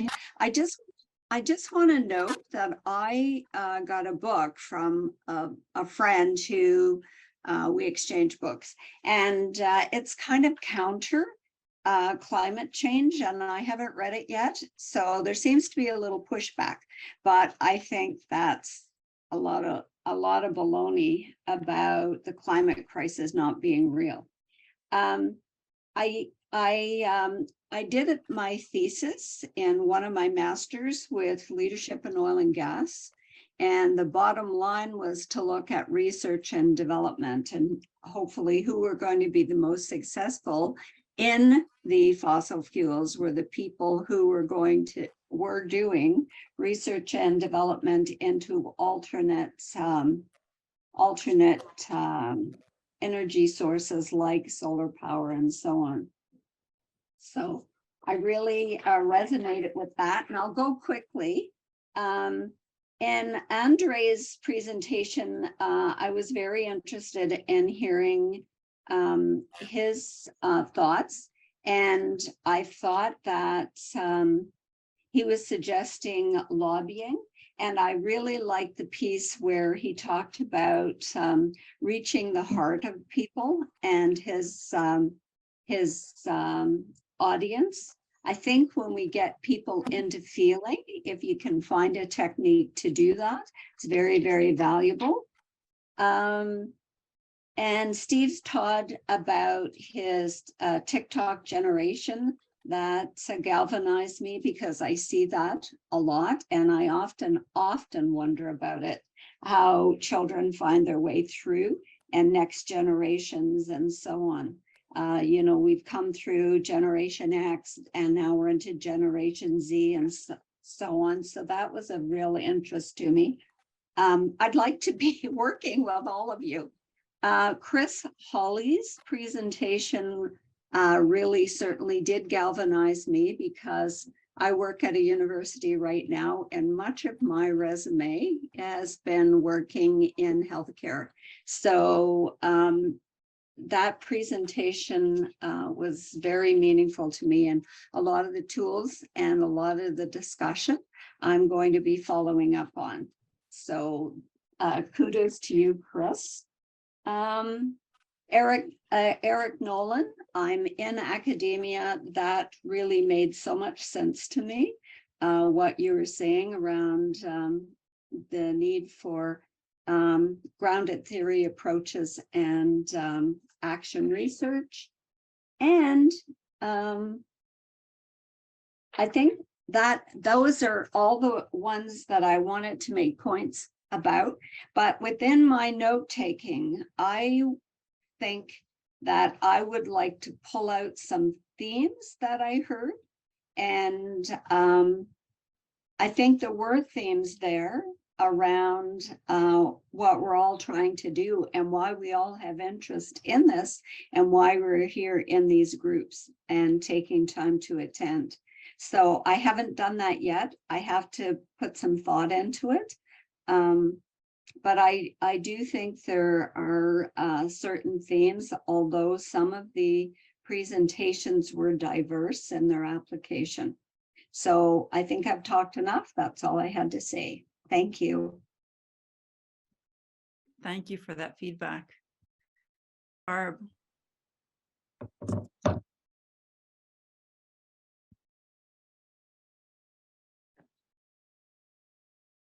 Barbara, you can talk. You are on your speaker is on mute. Yeah. There we go. Sorry about that.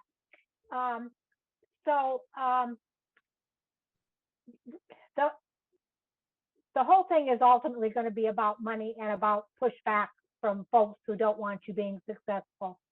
I've worked in the energy business and a little bit in tech with venture capitalists. I don't think you will find any that won't throw you to the wolves. So I'm afraid you're going to have to get a million people donating $1, which is sort of what the crowdfunding things do. The problem is folks can't afford $1 anymore. So it's a real problem, which then takes me to, for my coral business, our first job is going to be able to figure out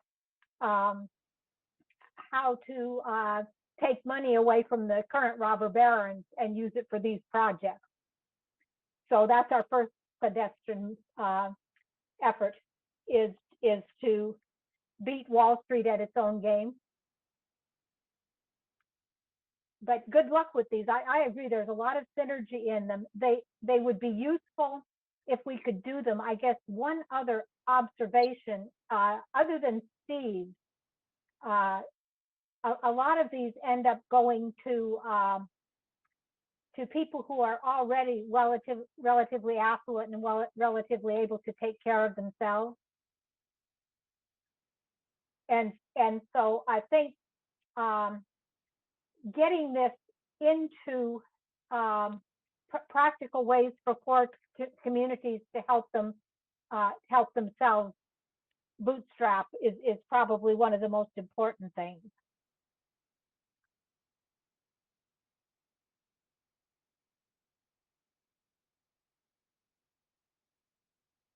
Okay, thanks, Barb.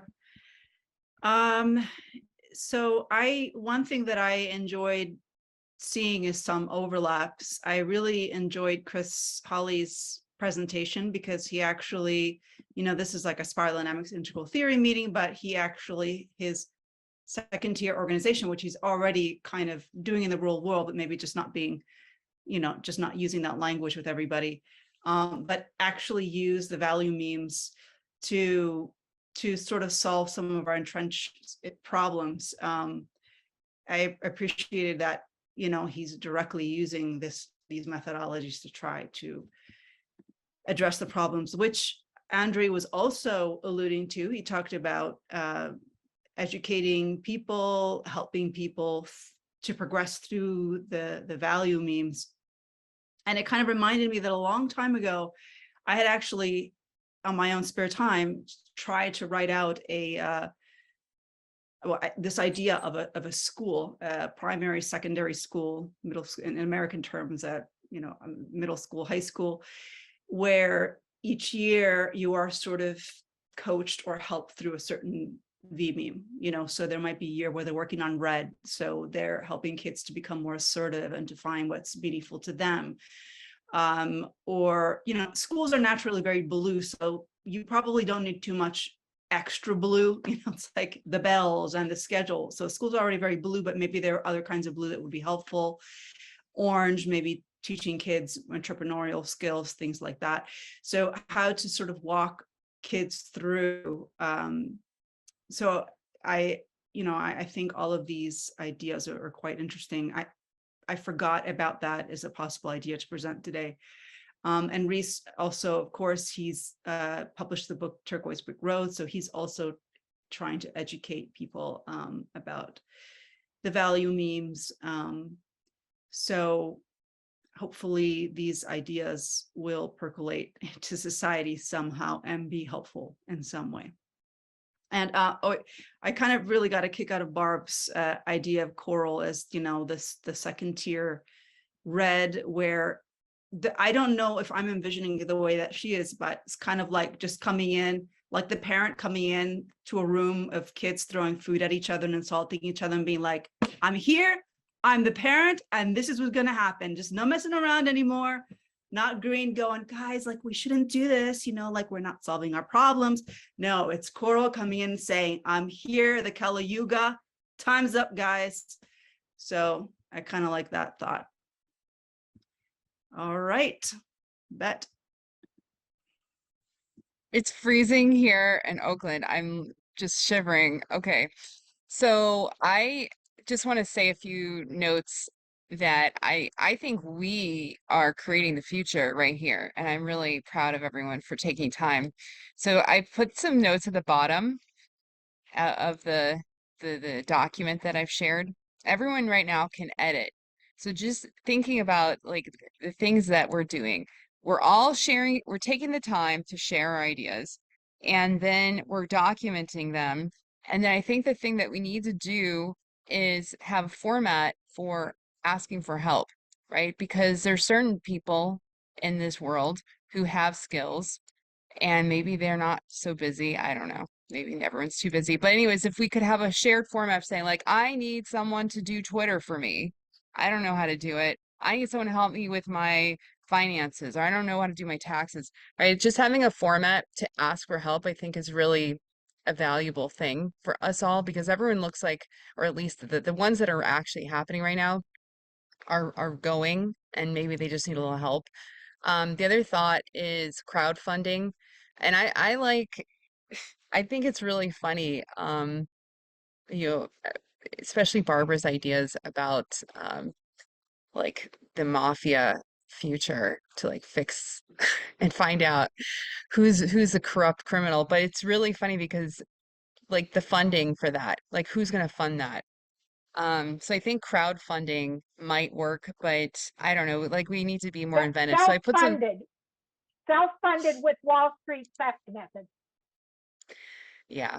So I think it's ironic, Barbara, because it comes back to Josh's problem, like the rich get richer. It's the Matthew 25 problem, is that the rich people want to stay in power. So if they have the money, they're going to use the money for their own ends. They're not going to be researching which of them have, are getting paid. Anyways, I think there's some problems there, Barbara, that need to be solved, although I think it's really brilliant. So to have the time to learn about what everyone's doing and how to help, it just means everyone needs to take extra time, just like we're doing today. And so I think that's like the solution. Everyone's doing the thing that's most passionate, they're expert on, and I think we're doing it. So high five to everyone. Josh. Yeah, to comment on that, and then just one other thing.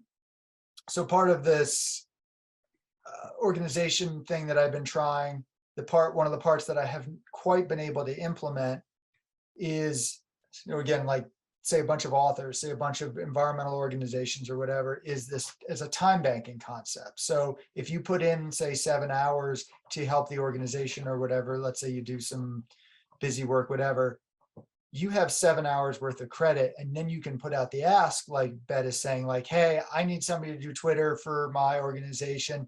I got 7 hours of credit. I can cash that back in. People are really resistant to that part, which is very interesting. But so that, and then the other thing is, so what I like about, well, there are many aspects I like about Chris's existing entity, the fact that it's already happening and all that. But the idea of taking spiral dynamics, and it's almost like, yeah, you can't talk about certain aspects of it. And we know this based on spiral dynamics, right? So we know the objections based on every level already. Some of the folks with Institute for Social Ecology have divorced it a bit more by saying just traditional and modern, postmodern, but taking it even further and being like, you are very into communal aspects, so long as it's your race, whatever, or like you're really into self-starting, right? So that none of those have, almost everybody who has those values is going to like, yeah, absolutely, I like self-starting. Whereas if you're like, oh yeah, you're very traditional, they're like, I don't know if I like that. So I think that's really clever, Chris, if that's the elements you're breaking it down into.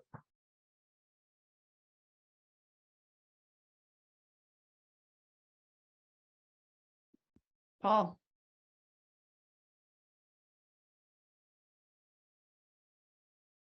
Let me lower my hand first.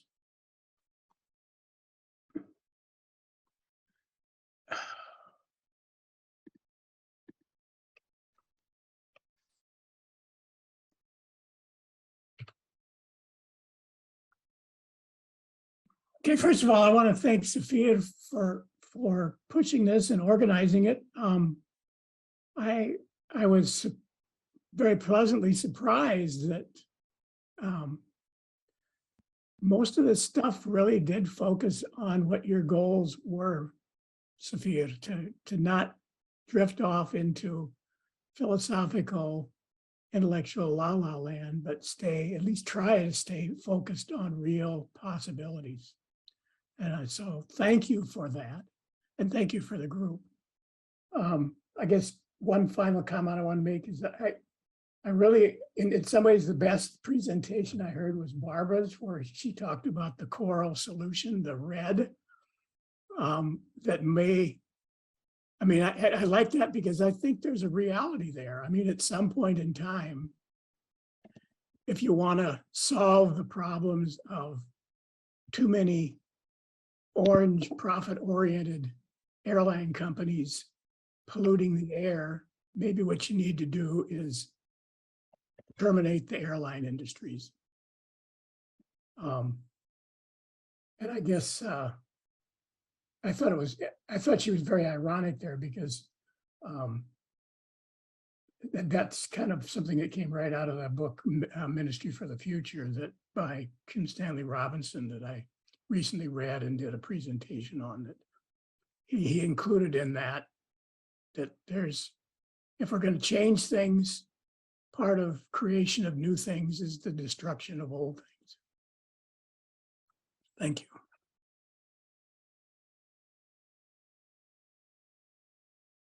Steve. Yeah, thanks. Yeah, no, I enjoyed all the presentations as well, and it's exciting that some of them are already happening. I mean, that's quite exciting, isn't it? But one thing I reflected on, because I can't remember exactly the wording of the invite for the session, but it was creating a second tier organization, and I was wondering. For at least a lot of us in the presentation, I know I was coming at it from a kind of problem solution kind of mindset. So, and then the organization bit was a bit of a tack on at the end. So I'm wondering how much people coming at it from a kind of second tier impact rather than second tier organization. And also, can you have a real second tier type impact if the organization isn't itself inherently second tier? So that's a kind of question to the group, because I kind of think, you know, at least based on my life experience, it's still a little bit hard to imagine what the second tier organization itself, you know, almost regardless of its objectives, what that looks like internally.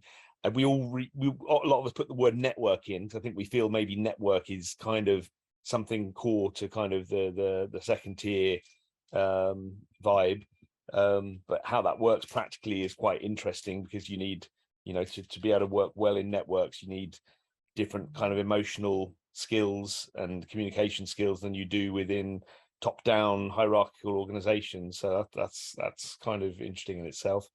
Yeah, and then also wanted to come back on that point as well. Safria's initial observation, which was that, you know, the yellow type people in the spiral dynamics world are a bit loners, and so it's how do we overcome our individualism and kind of, you know, slightly isolated, maybe even kind of at times even slightly control freaky kind of aspects to our personalities to work well in these organizations as second tier structures. Cool. Right. Thank you. Sophia. Okay, actually, I wanted to summarize, but I see that people still wanna talk. I just would say, while you are talking, the wheels in my head are spinning. What can we take out of this and continue?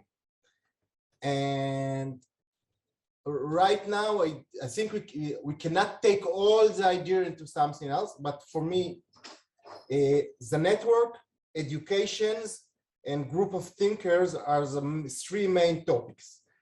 And I would like to ask the people here if you would like to continue, which we do next. The next simulation we will make, we will choose a real problem.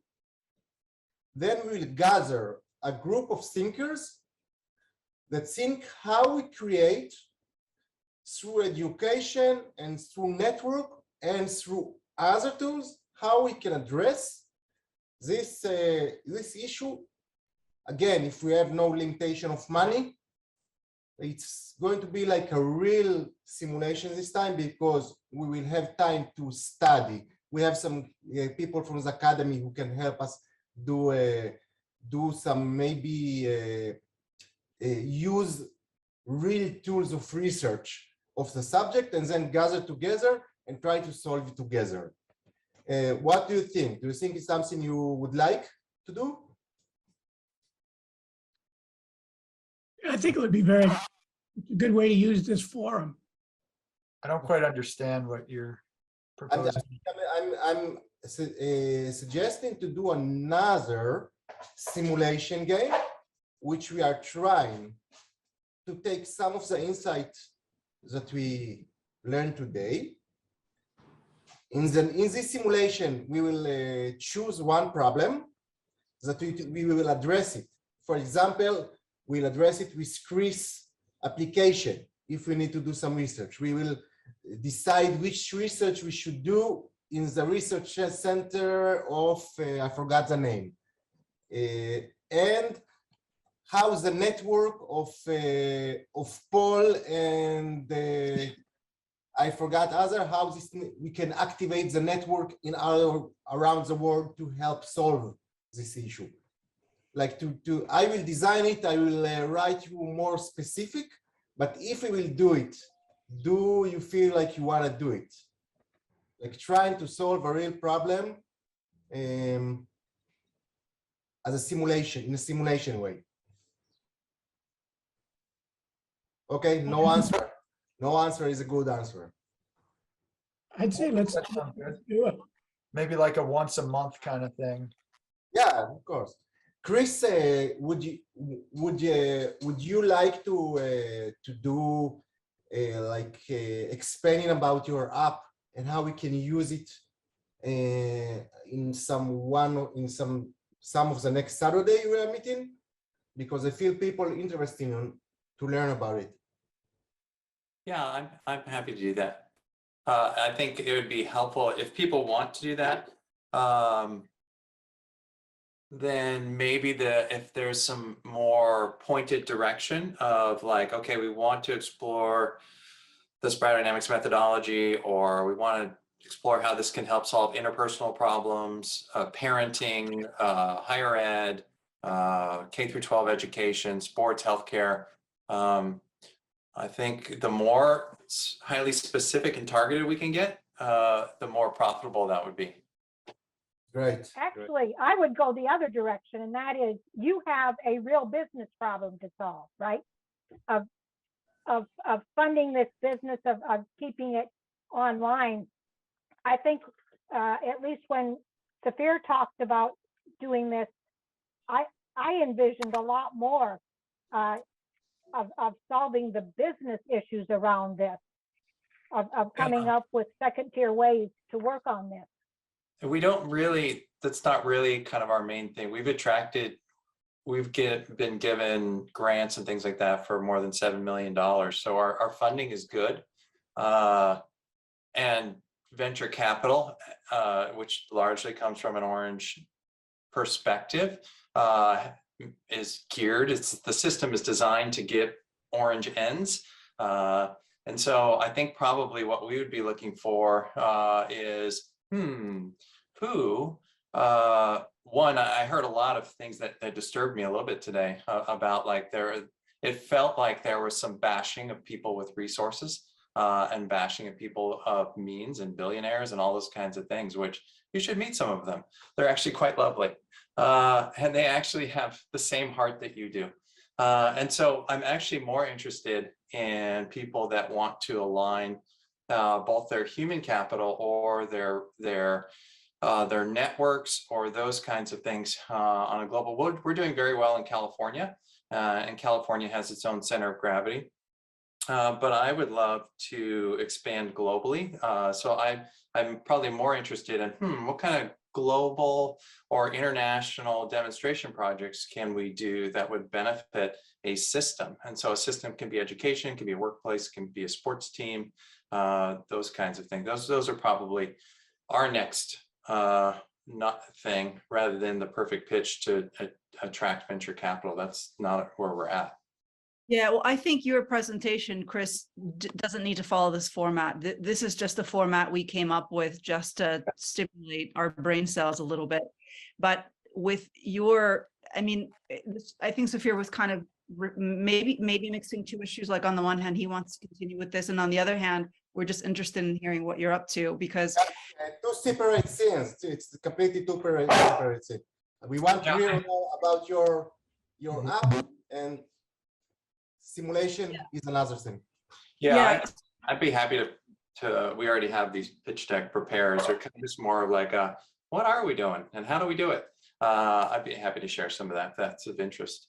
Yeah, that would be great. And that gets posted to our YouTube site. Not that we have tremendous traffic, but you know, it's nice to have a legacy of, because we do have guest speakers sometimes, and it's nice to have a legacy of different subjects being presented by different people that is using this spiral dynamics lens, and that lives on the internet. If someone in the future is searching for a certain topic within spiral dynamics, they'll find it. And I think that's very useful. So I would say that whatever you're particularly drawn to or passion right now, if you want to pick one subject area and then present that to us, that would be great. Why don't I do something on, this is what attracted me to this forum, is why don't I kind of explain our business, but with the spirodynamics lens, and then I can pick all of your wonderful brains and see like, oh, what are you seeing in this from spirodynamics modeling, and where can we actually push that further? Because that's I think where you all will be super helpful and have all sorts of inspiring ideas. Yeah, that would be great. And I think a lot of us feel like we are a little bit stuck in theoretical world, and I mean, not everybody, there's people, there are some of us doing really wonderful work in the world, but some of us feel stuck in the theoretical side of it. And it's helpful to talk with somebody that's actually active in the world implementing things. So that's great. Well, thanks for your time. I appreciate it. It's nice to meet you. Yeah, thanks for coming. Hello there. So I just wanted to kind of put my little observation in for the record. And just first of all, thank everyone for the presentations. They were really insightful, and I really appreciated hearing them. So I'm going to just read what I put in the chat. My observation is that in question in regards to the desire for second-tier organizations. If it is true for individuals that the only way to enter second tier is through healthy first tier, and organizations are made up of individuals, then it would appear that our desire to evolve must be through ensuring that organizations are healthy at whatever level they are at, which is likely orange or green. So what does a healthy first tier organization look like? If it is true that only 4 to 7% of the global population is at second tier, and organizations are comprised of individuals, then any second tier organization would likely be mostly made up of first tier individuals. So my observation is that our desire for second tier is possibly misguided attempt to bypass the necessary harder work of transformation. Second tier cannot be born out of unhealthy first tier, as nature will naturally abort what is not yet ready to be born. So my observation is that I think the emphasis, although it's really lovely and inspiring to, and possibly second tier organizations do exist. I'm not saying that they don't exist, but I think in general, the harder work and the necessary work is about transforming the unhealthy first tier. How do you transform unhealthy orange? How do you transform unhealthy green? That's my observation. Yeah, great point, Marge. Thank you. Paul. I want to real quickly address a question that Steve had thrown out earlier. Steve still here? Oh yeah, there he is. It's interesting that you asked that question. I had a real problem at the very beginning focusing on the issue of second tier organization, and the problem I had was the word organization. First of all, it's a first tier word. It's defined by the organizations that exist in the first tier, and all organizations around the planet are really focused on marshaling control, command and control methodologies to get the people in them focused on achieving something, addressing a problem. And that it can be a simple problem like, giving somebody a cup of coffee in a coffee shop, or it could be something as complex as making, probably maybe the most complex is, moving an army into another country. So the way I finally solved it in my own mind is I backed up and said, okay, I got to look at this as a complex adaptive system, and humanity is a complex adaptive system. And so how do I address that? And that really helped. And the other thing is I did my presentation to another group of associates in Human Systems Dynamic Institute. And one of the people in the group who's pretty familiar with spiral dynamics kind of came back and says, well, isn't by its definition, a second tier organization is an organization made up of people in the second tier. Anyway, I just want to address that issue of the difficulty of defining an organization from the second tier. And the Actually, Don thought absolutely not, Paul. He thought that a second tier organization had to be able to work with healthy first tier all the way down. Barbara, it's a question that somebody proposed to me. Don did a diagram of that in one of his conferences years ago. I'll see if I can find it and post it on the web, because he thought that it made no sense to consider that we'd just go recruit the 10 second tier people that we knew and we'd form an organization and do anything useful in the world. Right. No, I don't disagree with you at all. And I want to say to Chris real quickly, I think one of the problems that our associates face when they do their work is this whole issue of how do you determine the worldviews of the participants in your group. And worldviews is values. And yeah, there are tools available to do that, but they're expensive. So I'm personally very interested in exploring and knowing more about this values algorithm that you've developed.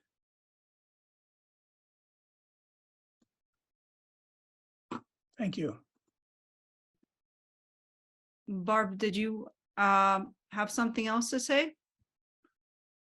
Because you're next. Sorry, I need to put it down, right?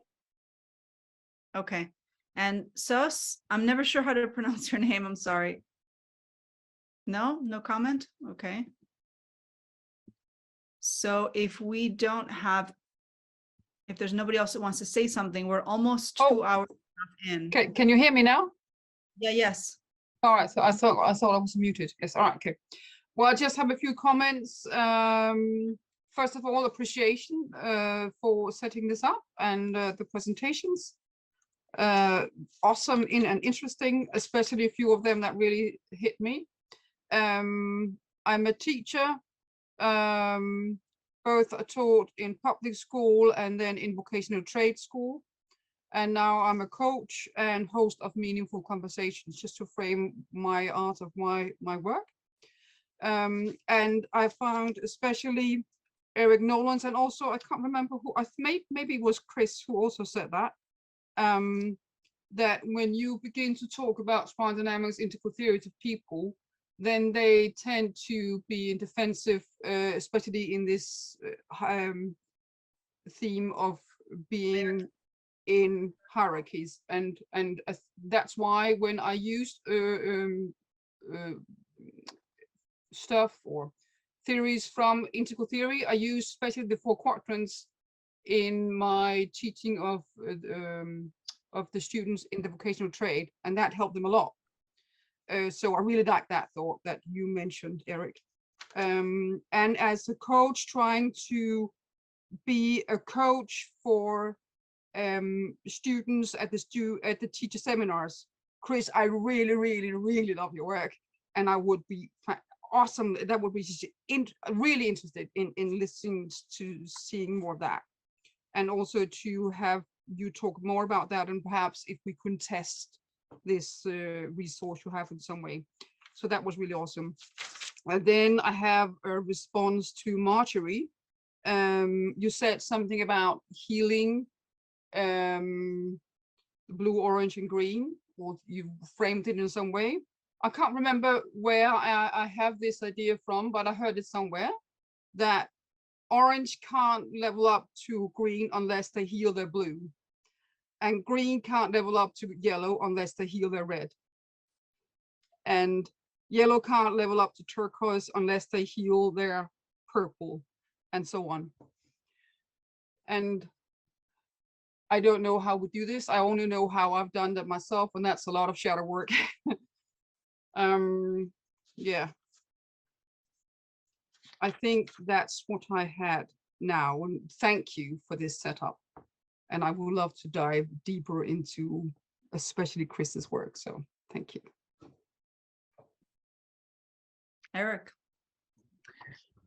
Thanks, everyone. And yeah, I'm really impressed by everyone's presentations because I think we're legitimately trying to think outside of the box and fix these really complex problems. I do resonate, and I don't want to mispronounce your name. Can I just say Irene? Is that it? Is that right? Okay. Thank you for your words on that. And Chris, I also resonate with your work because the biggest thing that I've seen, and Irene, this is where what you just said really resonates with me. As including my own growth, I've had to do a lot of shadow work in this area too. As I've seen people move up through the spiral dynamics, and this is why I was saying that orange and green have become stagnant, because they have developed these pathologies that if they have not progressed from red through blue to orange, and they just go from red to orange. And I see this a lot in science education. Right now, I'm working with several K through 12 school districts in the Bay Area.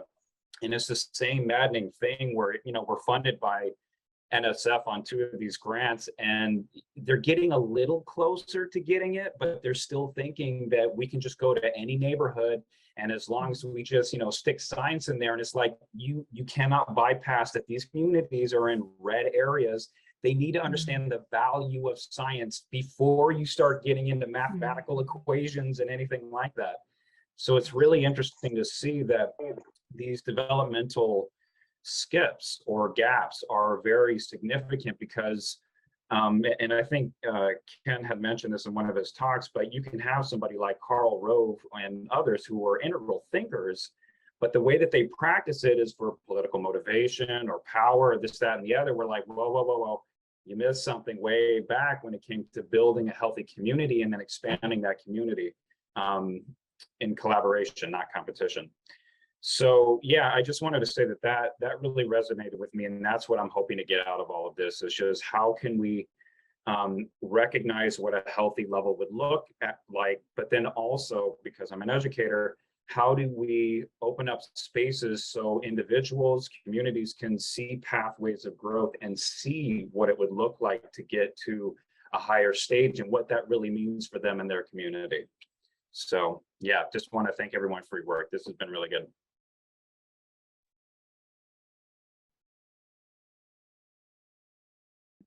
Okay, fantastic. Barb, maybe you can have the.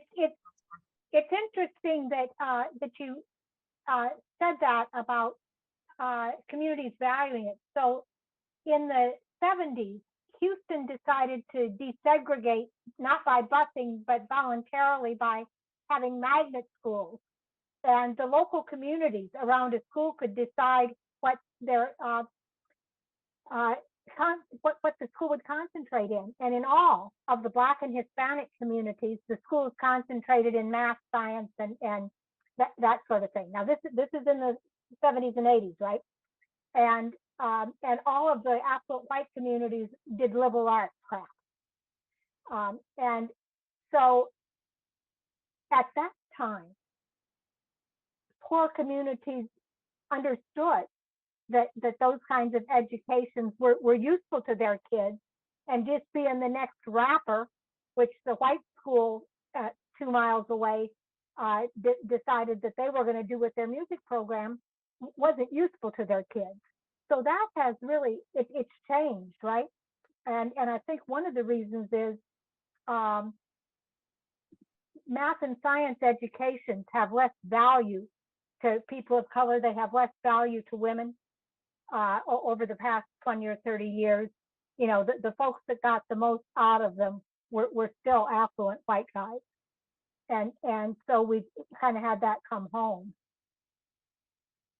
But, I want to also just real quickly channel Coral again and say, we just said, oh, we have a real problem with orange and green being so toxic that they're polluting the universe, right?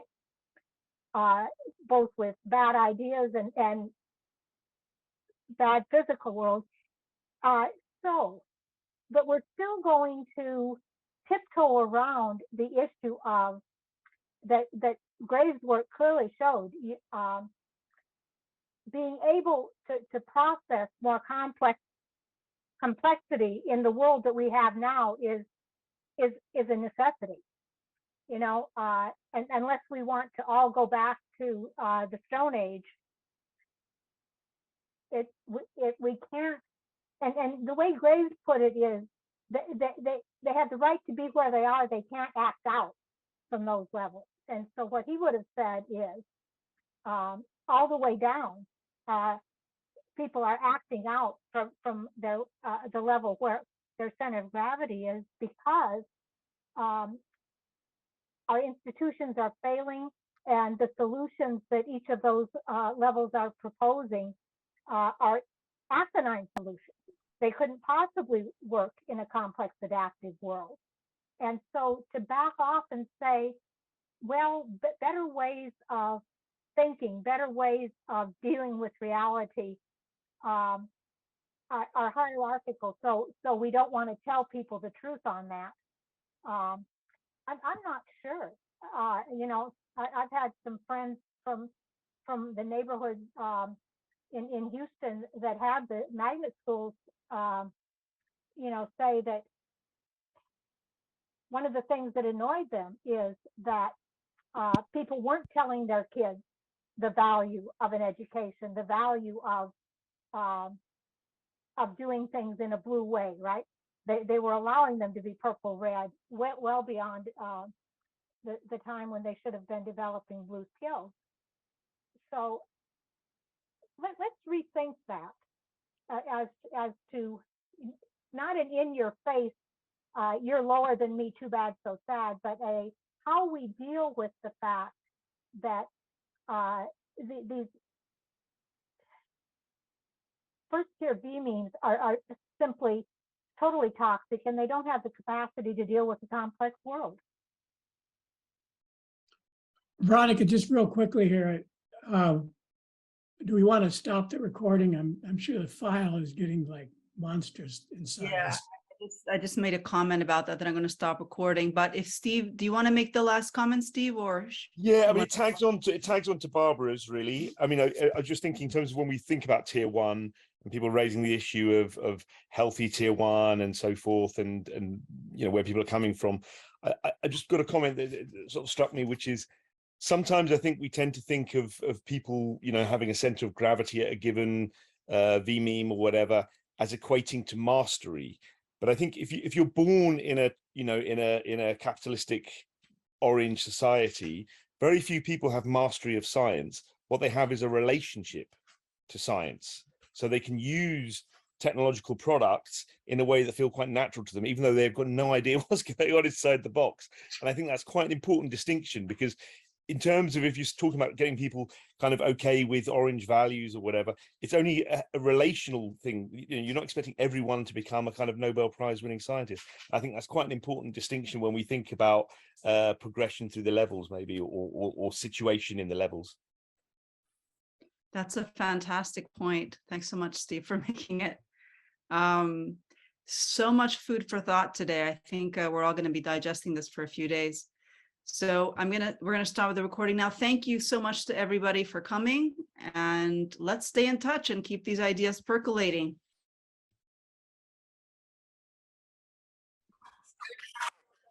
This is my dog. Your dog is free. See you next time. Bye. All right, thanks again, Sophia. Bye.